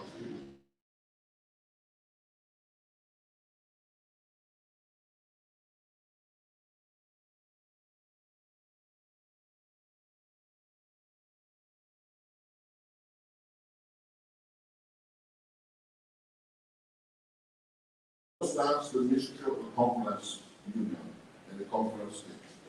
I pray and I speak to Nigeria. Let freedom reign. Let understanding, brotherhood, love and understanding reign from this moment. May we continue consistently tell our people, anywhere you are, that the blood of one man is God in expression, and that the time to stop the killings is now. The time to unite and make the green, white, green great again is now. And to surround those tendencies, surround those people who believe that together we can. His Excellency here believes in the brotherhood across space. And he has shown that in publicity. That's why I'm here. I believe in him. I believe in his leadership proclivities. I believe in his love for our people. And I believe that together we can take our country out of the darkness to this mode of ethnicity, to their place of promise. And I believe that together, the youth of Nigeria on this side, we can take our country out of the madness. Sure. Professor Rocco, yeah, I can see your passion. Thank you very much, Pastor. Now, before we start the round this off, even though His Excellency will have the opportunity to come up, let me go to my father. The Honorable one. The Honorable. Thank you, Gary. Can we say, I'll come back to that. I'm beginning to forget some of this. Remember, we started this together. Now, please, quickly. Yours has always been about unity, and you said so to me too at our last public function at the Lokoja in Lagos, Nigeria. That they want to catch you, show that thing of peace, and unity, and we're going to have a solution. Speak this as far as hope that we pray for this society. Very good. Thank you very much. Talking about peace. That's the bedrock of any development in any gathering, any community, and any economy. And even within the race, it's very critical for peace to reign, for anything to happen. That's the foundation. But let us look at our country as a whole, Nigeria as a country that belongs to all of us. Before we can talk about peace, we know all this uproar, insecurity, and all of you. Eventually, we will still come back to round table to talk about anything. We don't pray for war. We don't want to experience it. It's not even that thing that we should experience. It's not very. So my point is, fundamentally, where are we not yet right for us to attain another level of peace and coexistence. Our country, a lot of people don't know that in a year we produce almost 8 million babies, between 6 and 8 million babies every year in our country. And it is growing astronomically. That means in a month, we will do over 600,000 babies. 600,000, over 600,000 children. Every day. Today is His Excellency's birthday. His 46th birthday celebration. In Nigeria, statistically, we are going to have 25,000 children today. 25,000 children. That's a lot. And look at this. Year in, year out. Recently, I was in the midst of our past leaders. 2 of them physically, and the 3 others through Zoom.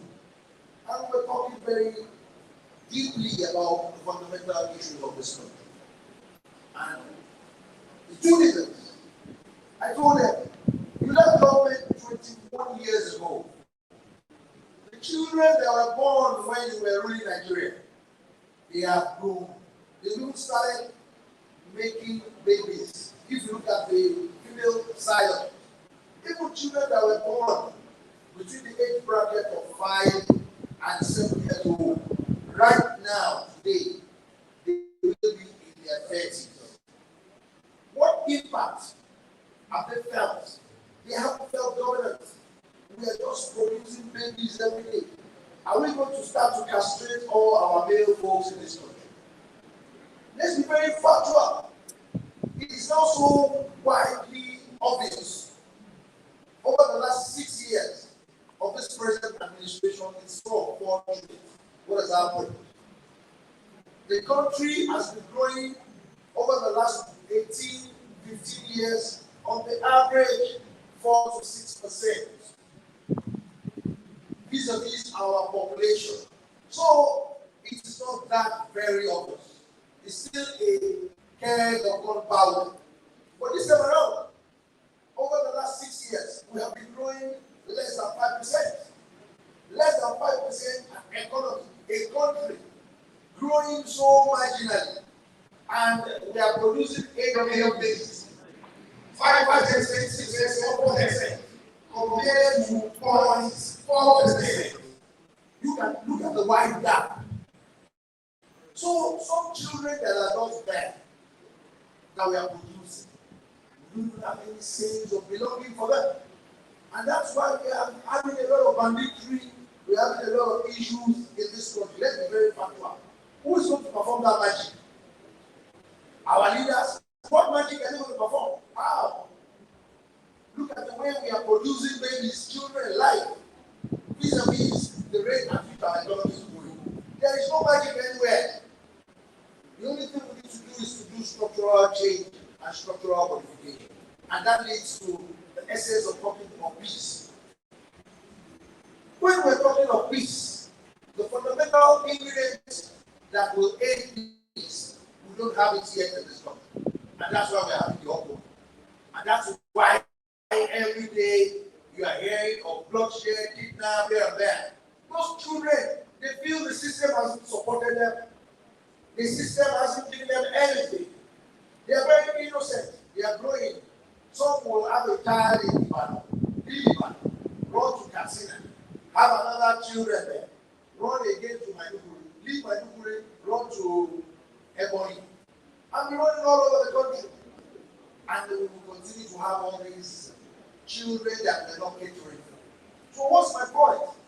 For this thing to lead to peace, we need to start how to solve that problem now. And how can we solve that problem? Engagement. Very wide engagement. Like the example that was given by Bello, engaging and relating to the entire country. The body language of our leaders are very important. Very important. Leaders, you can't keep quiet. There is a problem already on ground. You need your body language to be intact. If your body language is not intact, you are having nonchalant attitude to situations that are overwhelming for you already. If your body language is not speaking to the populace, there will be more problem. So let us start from body language. It's very important, and that's a very key ingredient to peace and peaceful.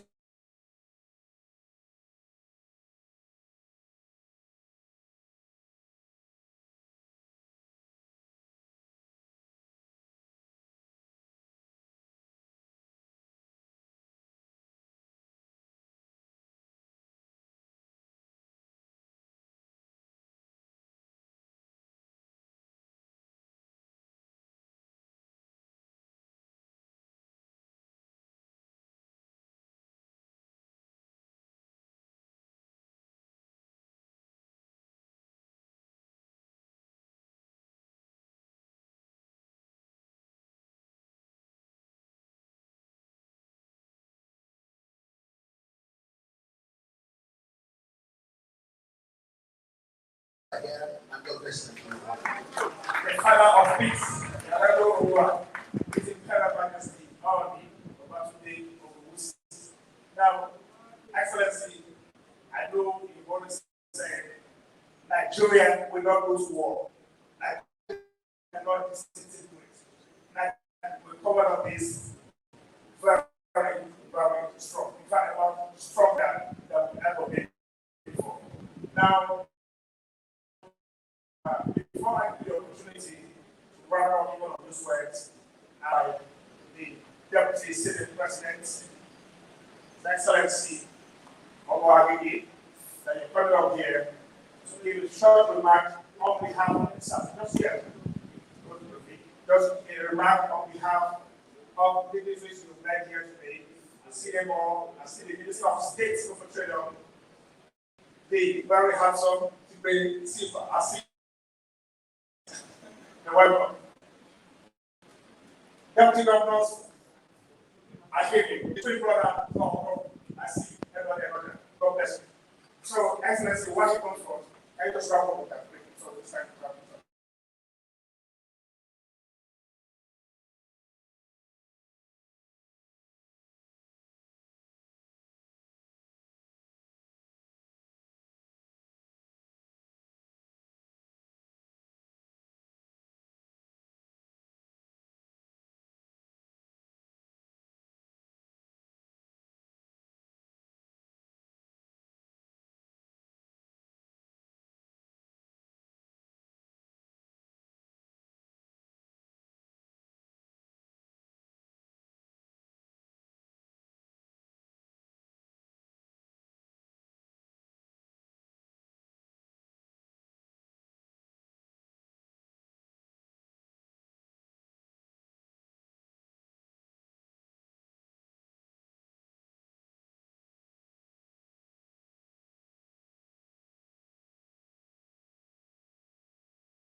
is that yes, they only consider 30% of the full executive council. So the other 70% will be quote unquote adults, who will be there to correct them when mistakes are made.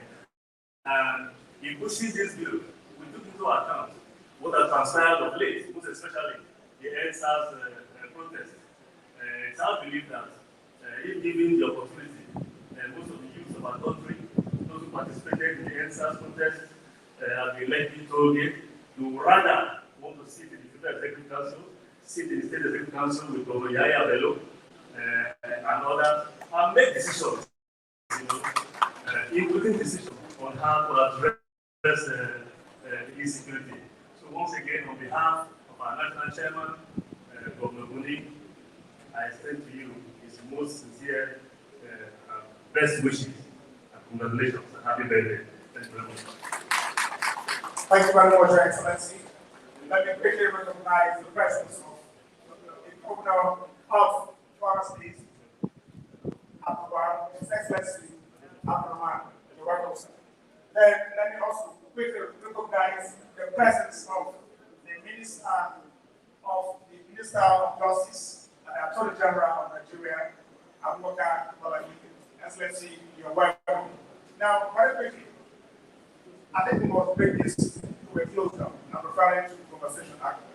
And there's no better person to bring it to a close than His Excellency, the Governor of the state himself. Now, Excellency, I'd like to touch on almost all of the things that have been spoken. Some to which I said I'm attempted to ask questions. No one will hear you anymore. You have to sit there maybe 2 minutes to be around. Thank you very much.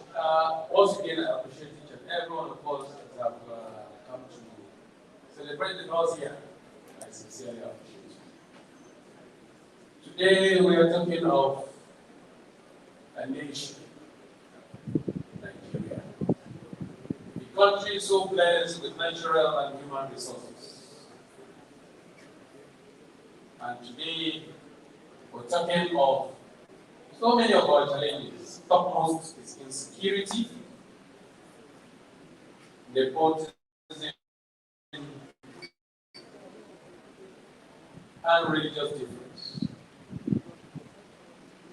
I will implore our leaders, our fathers, our mothers, my dear colleagues, Nigerian youths, to please pay attention to what we have done here in this city.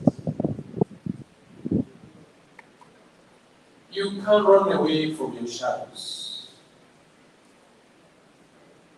Whether anybody takes it or leaves it, Kogi is the most secure state in Nigeria. Today, you can move from one angle to another without fear of any harassment or any form of insecurity. Today, we are talking of division in the country. Some are threatening to secede. In Kogi State, I inherited a state that was balkanized along tribal line. Even among the same tribe, we have clannish issues. We have differences in kindreds. Even among the same religion, we have sect or sectoral differences. I inherited a state where farmers and herders were having it rough. And I say all of these have become a thing of the past. We did not just sit down to lament. We don't just create symposiums, colloquiums, workshops, talk shops to continue to lament without action. We went straight to job and we began to solve the problem. I thank God here is our father, you know your people. I thank God I have all of my senators, my legislators, both state and at federal level here. Kogi was largely in trouble. Let me give you for free and make your research that whatever crisis we are facing in Nigeria today is not up to 10% of what I inherited in Kogi State as at the time I took hold of office. Today, we don't care whether you are an Igala man, an Idora man, an Oku man, a Lupe man, or the tribes you belong to. We don't care in Kogi State the religion you practice. In Kogi State today, we don't care the class you belong to. We see ourselves as citizens of Kogi State. Today, we see ourselves as one. And that is exactly the foundation we have laid. The foundation of mistrust, segregation, class difference have been destroyed permanently in Kogi State. That is what we need in Nigeria. I thank God in the area of infrastructure, in the area of curbing corruption, and even insecurity. Today, Mr. President Muhammadu Buhari has done greatly well. Mr. President have done so greatly well if you compare where we are now with the time he took oath of office on May 29, 2015. What is left, my dear brothers and sisters across Nigeria and across the world, is empathy. Leadership is not just from the top, it is bottom up. I thank God my brother, Chief John Mogadu, spoke about family value. Leadership starts from there. Husband and wife. All of these are young men that are referred to as criminals today. There are children that have families, that is father and mother. Just like myself, Bawa, and the rest of us that are here today. What value did you give to your child? If you allow your child to continue or go into criminality and abuse substances, either drugs or any other narcotics, then you blame it on Mr. President. If a child is growing up in the society, and our fathers and leaders from that low level to the community level, to the local government level, and to the state level, and we do nothing and waiting to be calling on Mr. President, we are simply wasting our time. I know the whole box on his table, and I continue to say that how many times have you seen me going to Mr. President to go and carry AK-47 to safeguard my schools? I will not do that. I will not shift that responsibilities to Mr. President. I will do my own as a governor to ensure that the problem does not escalate beyond my level. If it did escalate beyond my level, then I'll be a failure. And I did ensure that every family in Kogi State are responsible. Because if your child is in the act of criminality, according to our law, if you go and kidnap and you use the money to build a house or acquire any property, you'll be gone and the properties will be gone. And it means that from the societal level, from the family level, it each and every one of us began to check ourselves. We didn't do any magic. Our traditional rulers are doing their best. They wouldn't allow any problem to escalate beyond their domain. Our community leaders are doing their best in Kogi State. They wouldn't allow any crime and criminalities to escalate beyond their level. Our farmers and herders are living in peace in Kogi State.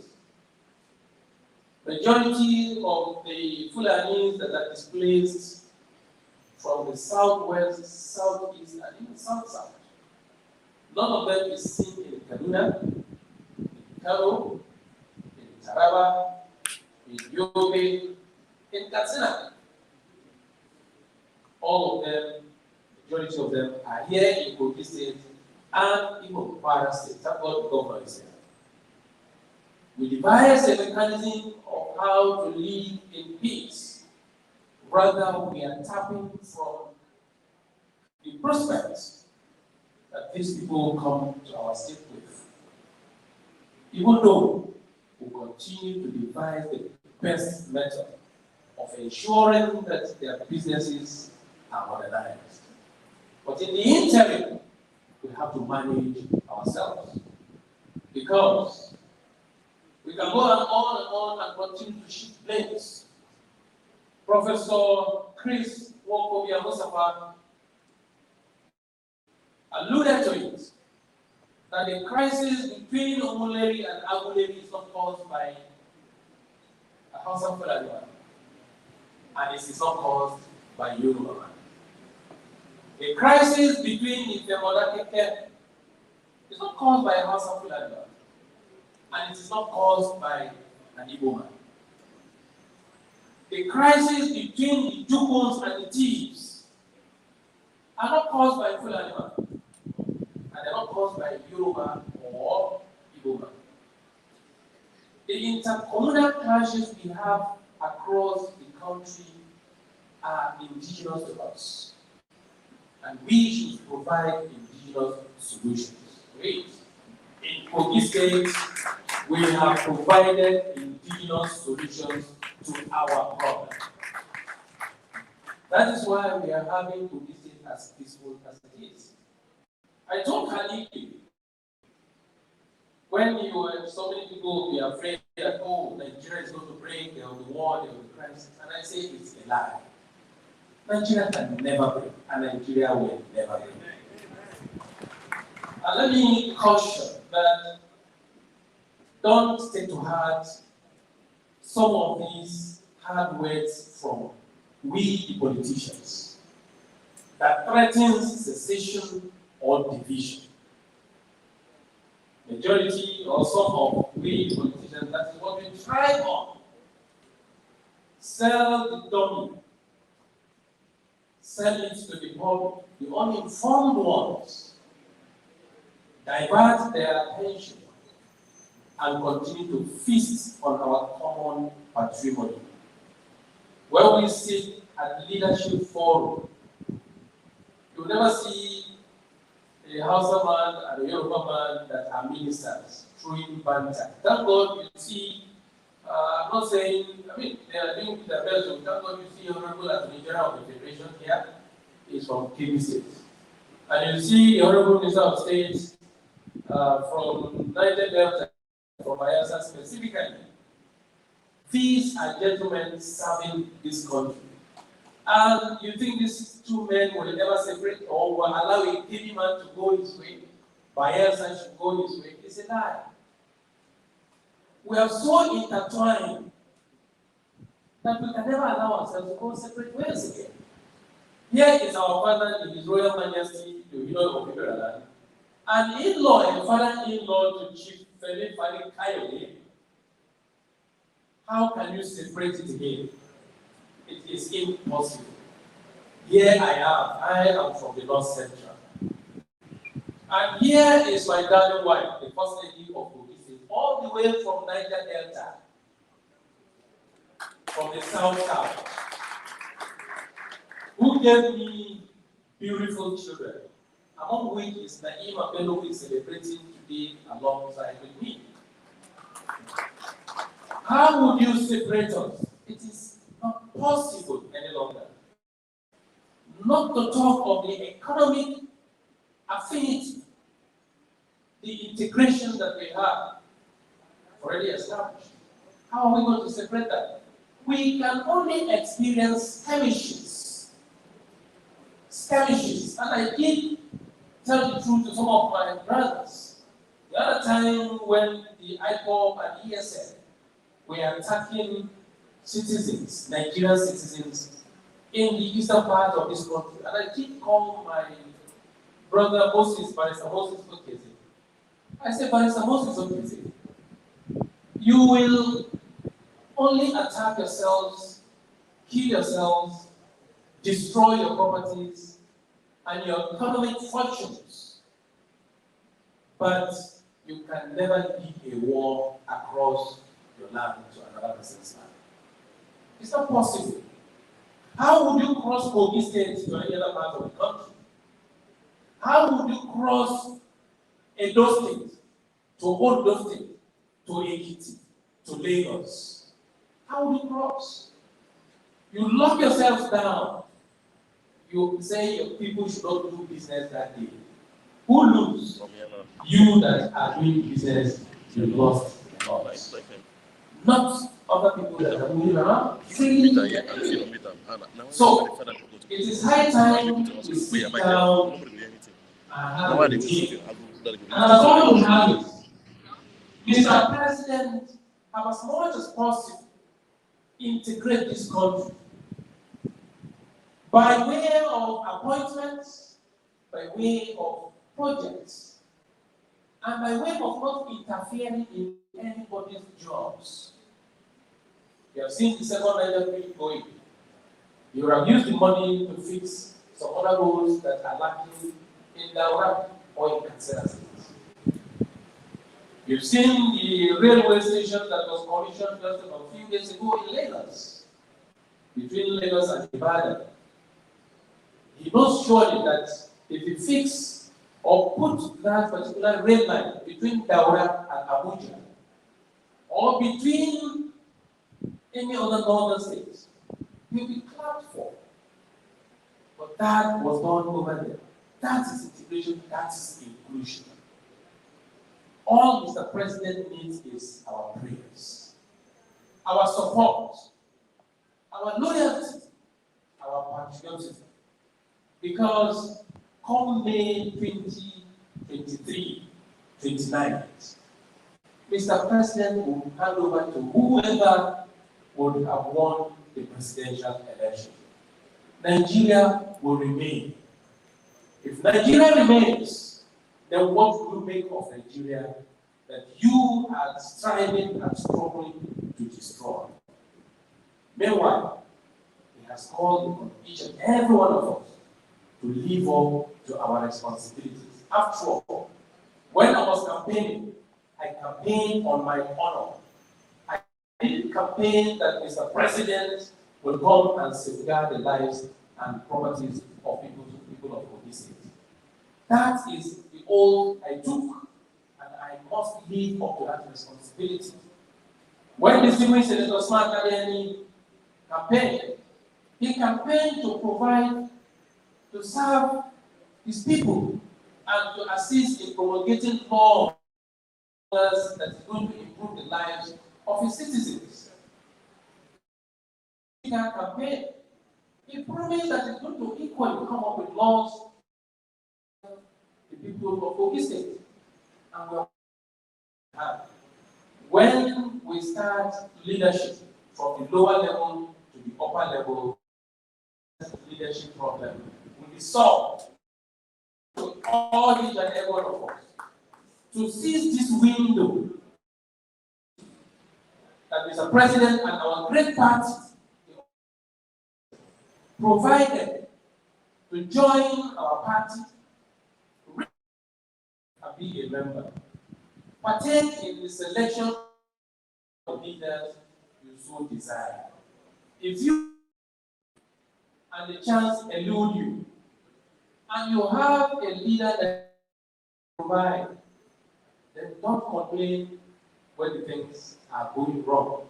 And I believe that we have a choice now, that we make the right choice when the time comes. I sincerely appreciate each and every one.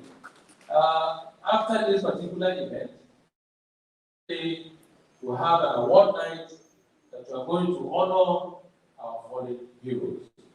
I believe that we will be available to at least do honor to those who have served us and laid their lives for us. I thank you and God bless you all. Thank you very much, Your Excellency. Thank you so much. It's been a wonderful session, but I'd like to give indulgence. And while we're here, we'll go straight into the launch of this book of the one I have to go through the cases, a compendium of historic electoral challenges and victories, written by Shadrach Emmanuel. So, if you please help me with the guests here with a book each, and of course, our deputies seated out there, each with a book, and we'll go straight into launching it.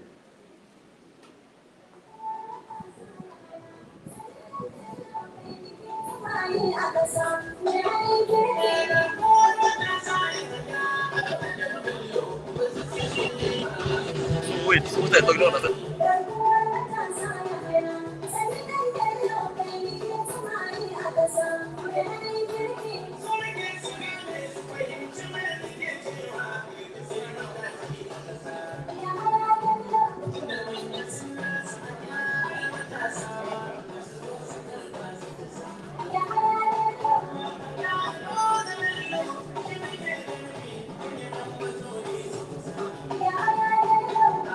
Thank you. I hope everybody's gotten a copy of the book. I signed up kindly by Your Excellency with the kind permission.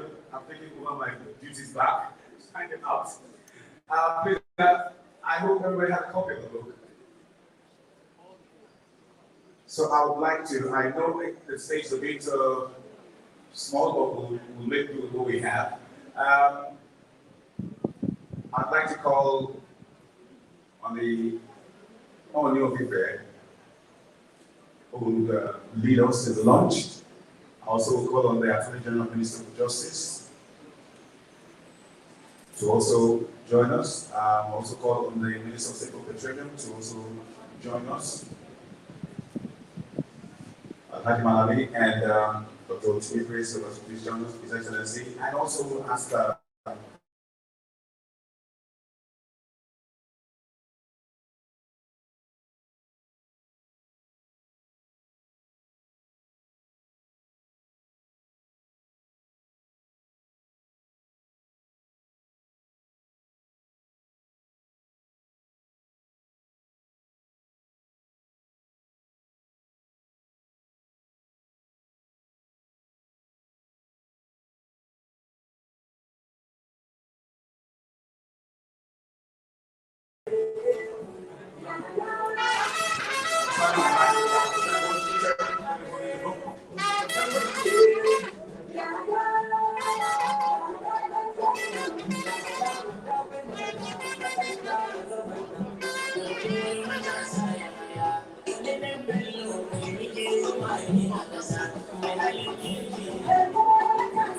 I also want to call on the Deputy Speaker. He's coming up. Kwara State Governor, His Excellency Kwara State Governor.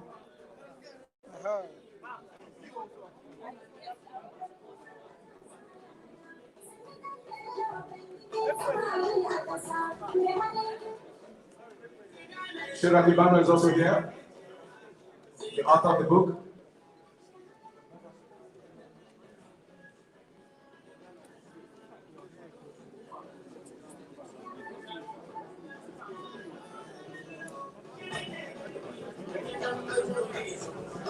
Thank you, Governor. Have you seen? Please bless the book and launch it.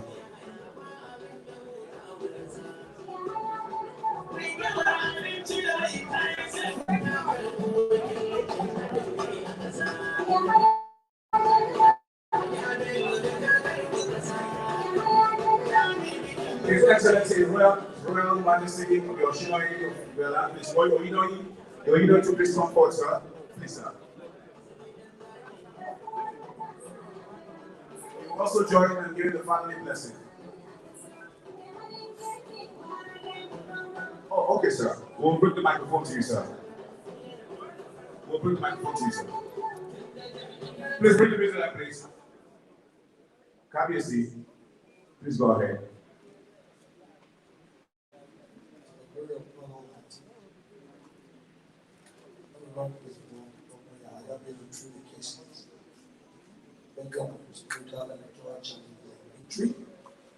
I will take 100 copies and disclose the amount, particularly to give to the youth of our there, for them to see that there is always light at the end of the tunnel.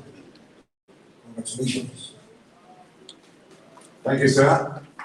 Your Royal Majesty, your Royal blessing, sir. Your Excellency, I just his wonderful, helpful, and supportive wife, the Deputy Governor, my dear, highly respected visitors to Kogi, in fact, visitors to their home. I welcome you all and thank you for this occasion. I'm very proud of a few reasons.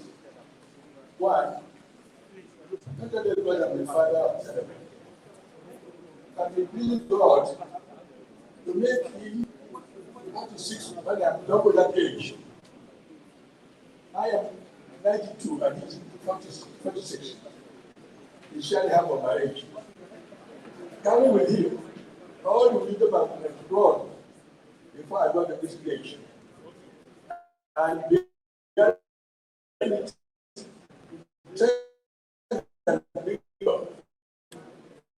humility, right, of the courage that he must win. That's what I want to tell you. Don't ask me if I want to contest government. Go and contest. You will win because those who do things unturned don't get them. I'll tell you one thing that I should always remember. I am happy to be through Nigeria. I school in no boys at school. And I speak Yoruba like I could do it. And I'm sure that the all will be very happy to hear this. I was also in the college. Right, I came out very well. First best that is student in the year. And I related very well with the late Fankari. In fact, when I went to Malta, where I was honored in 1976.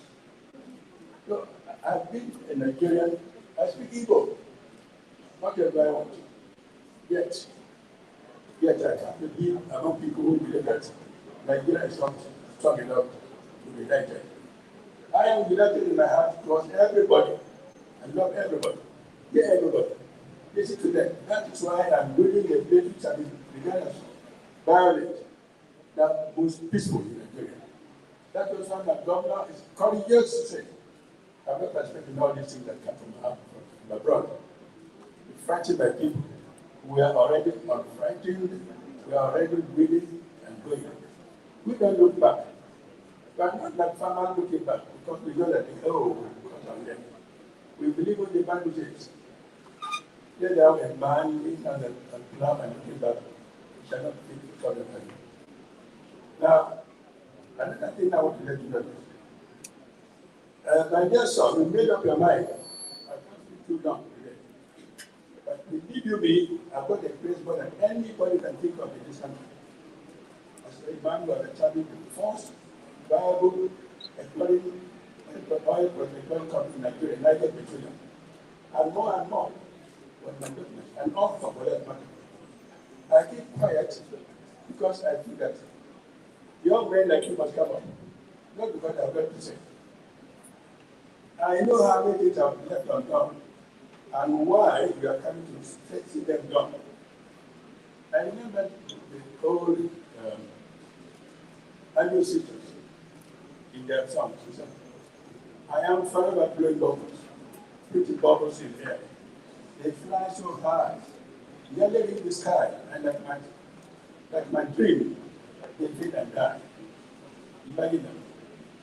The dream failing and dying because nobody picks up. You are out to pick up those dreams. You must pick them up. Those who don't care and want their part earlier than they can move, they need that sometimes unable to move. You will move with good conscience, with sympathy to people who really need support. And we are all praying for you. My dear visitors and producers, I want to thank you all very much. My personal thank you, and we shall continue to pray for you. We have called you here not too long ago when my son, the owner, is retired. And one of the most attended occasion with my brother, how are you? You here, another than you here, inshallah. I thank God, thank you, God. Remain faithful. My partners, remain faithful. Go to the people, tell them that we are coming, no slumber. Don't do slumber, doesn't time. If they sleep, then I dead. Because people are like, I tell friends, thank you to government, all the government, country government, they've got to do with you and pray for you. Amen. Thank you very much, Your Reverence. On that note, the book is launched. Shall we take the national anthem? Today's prospect and all guests will proceed to prepare for you. Excellency.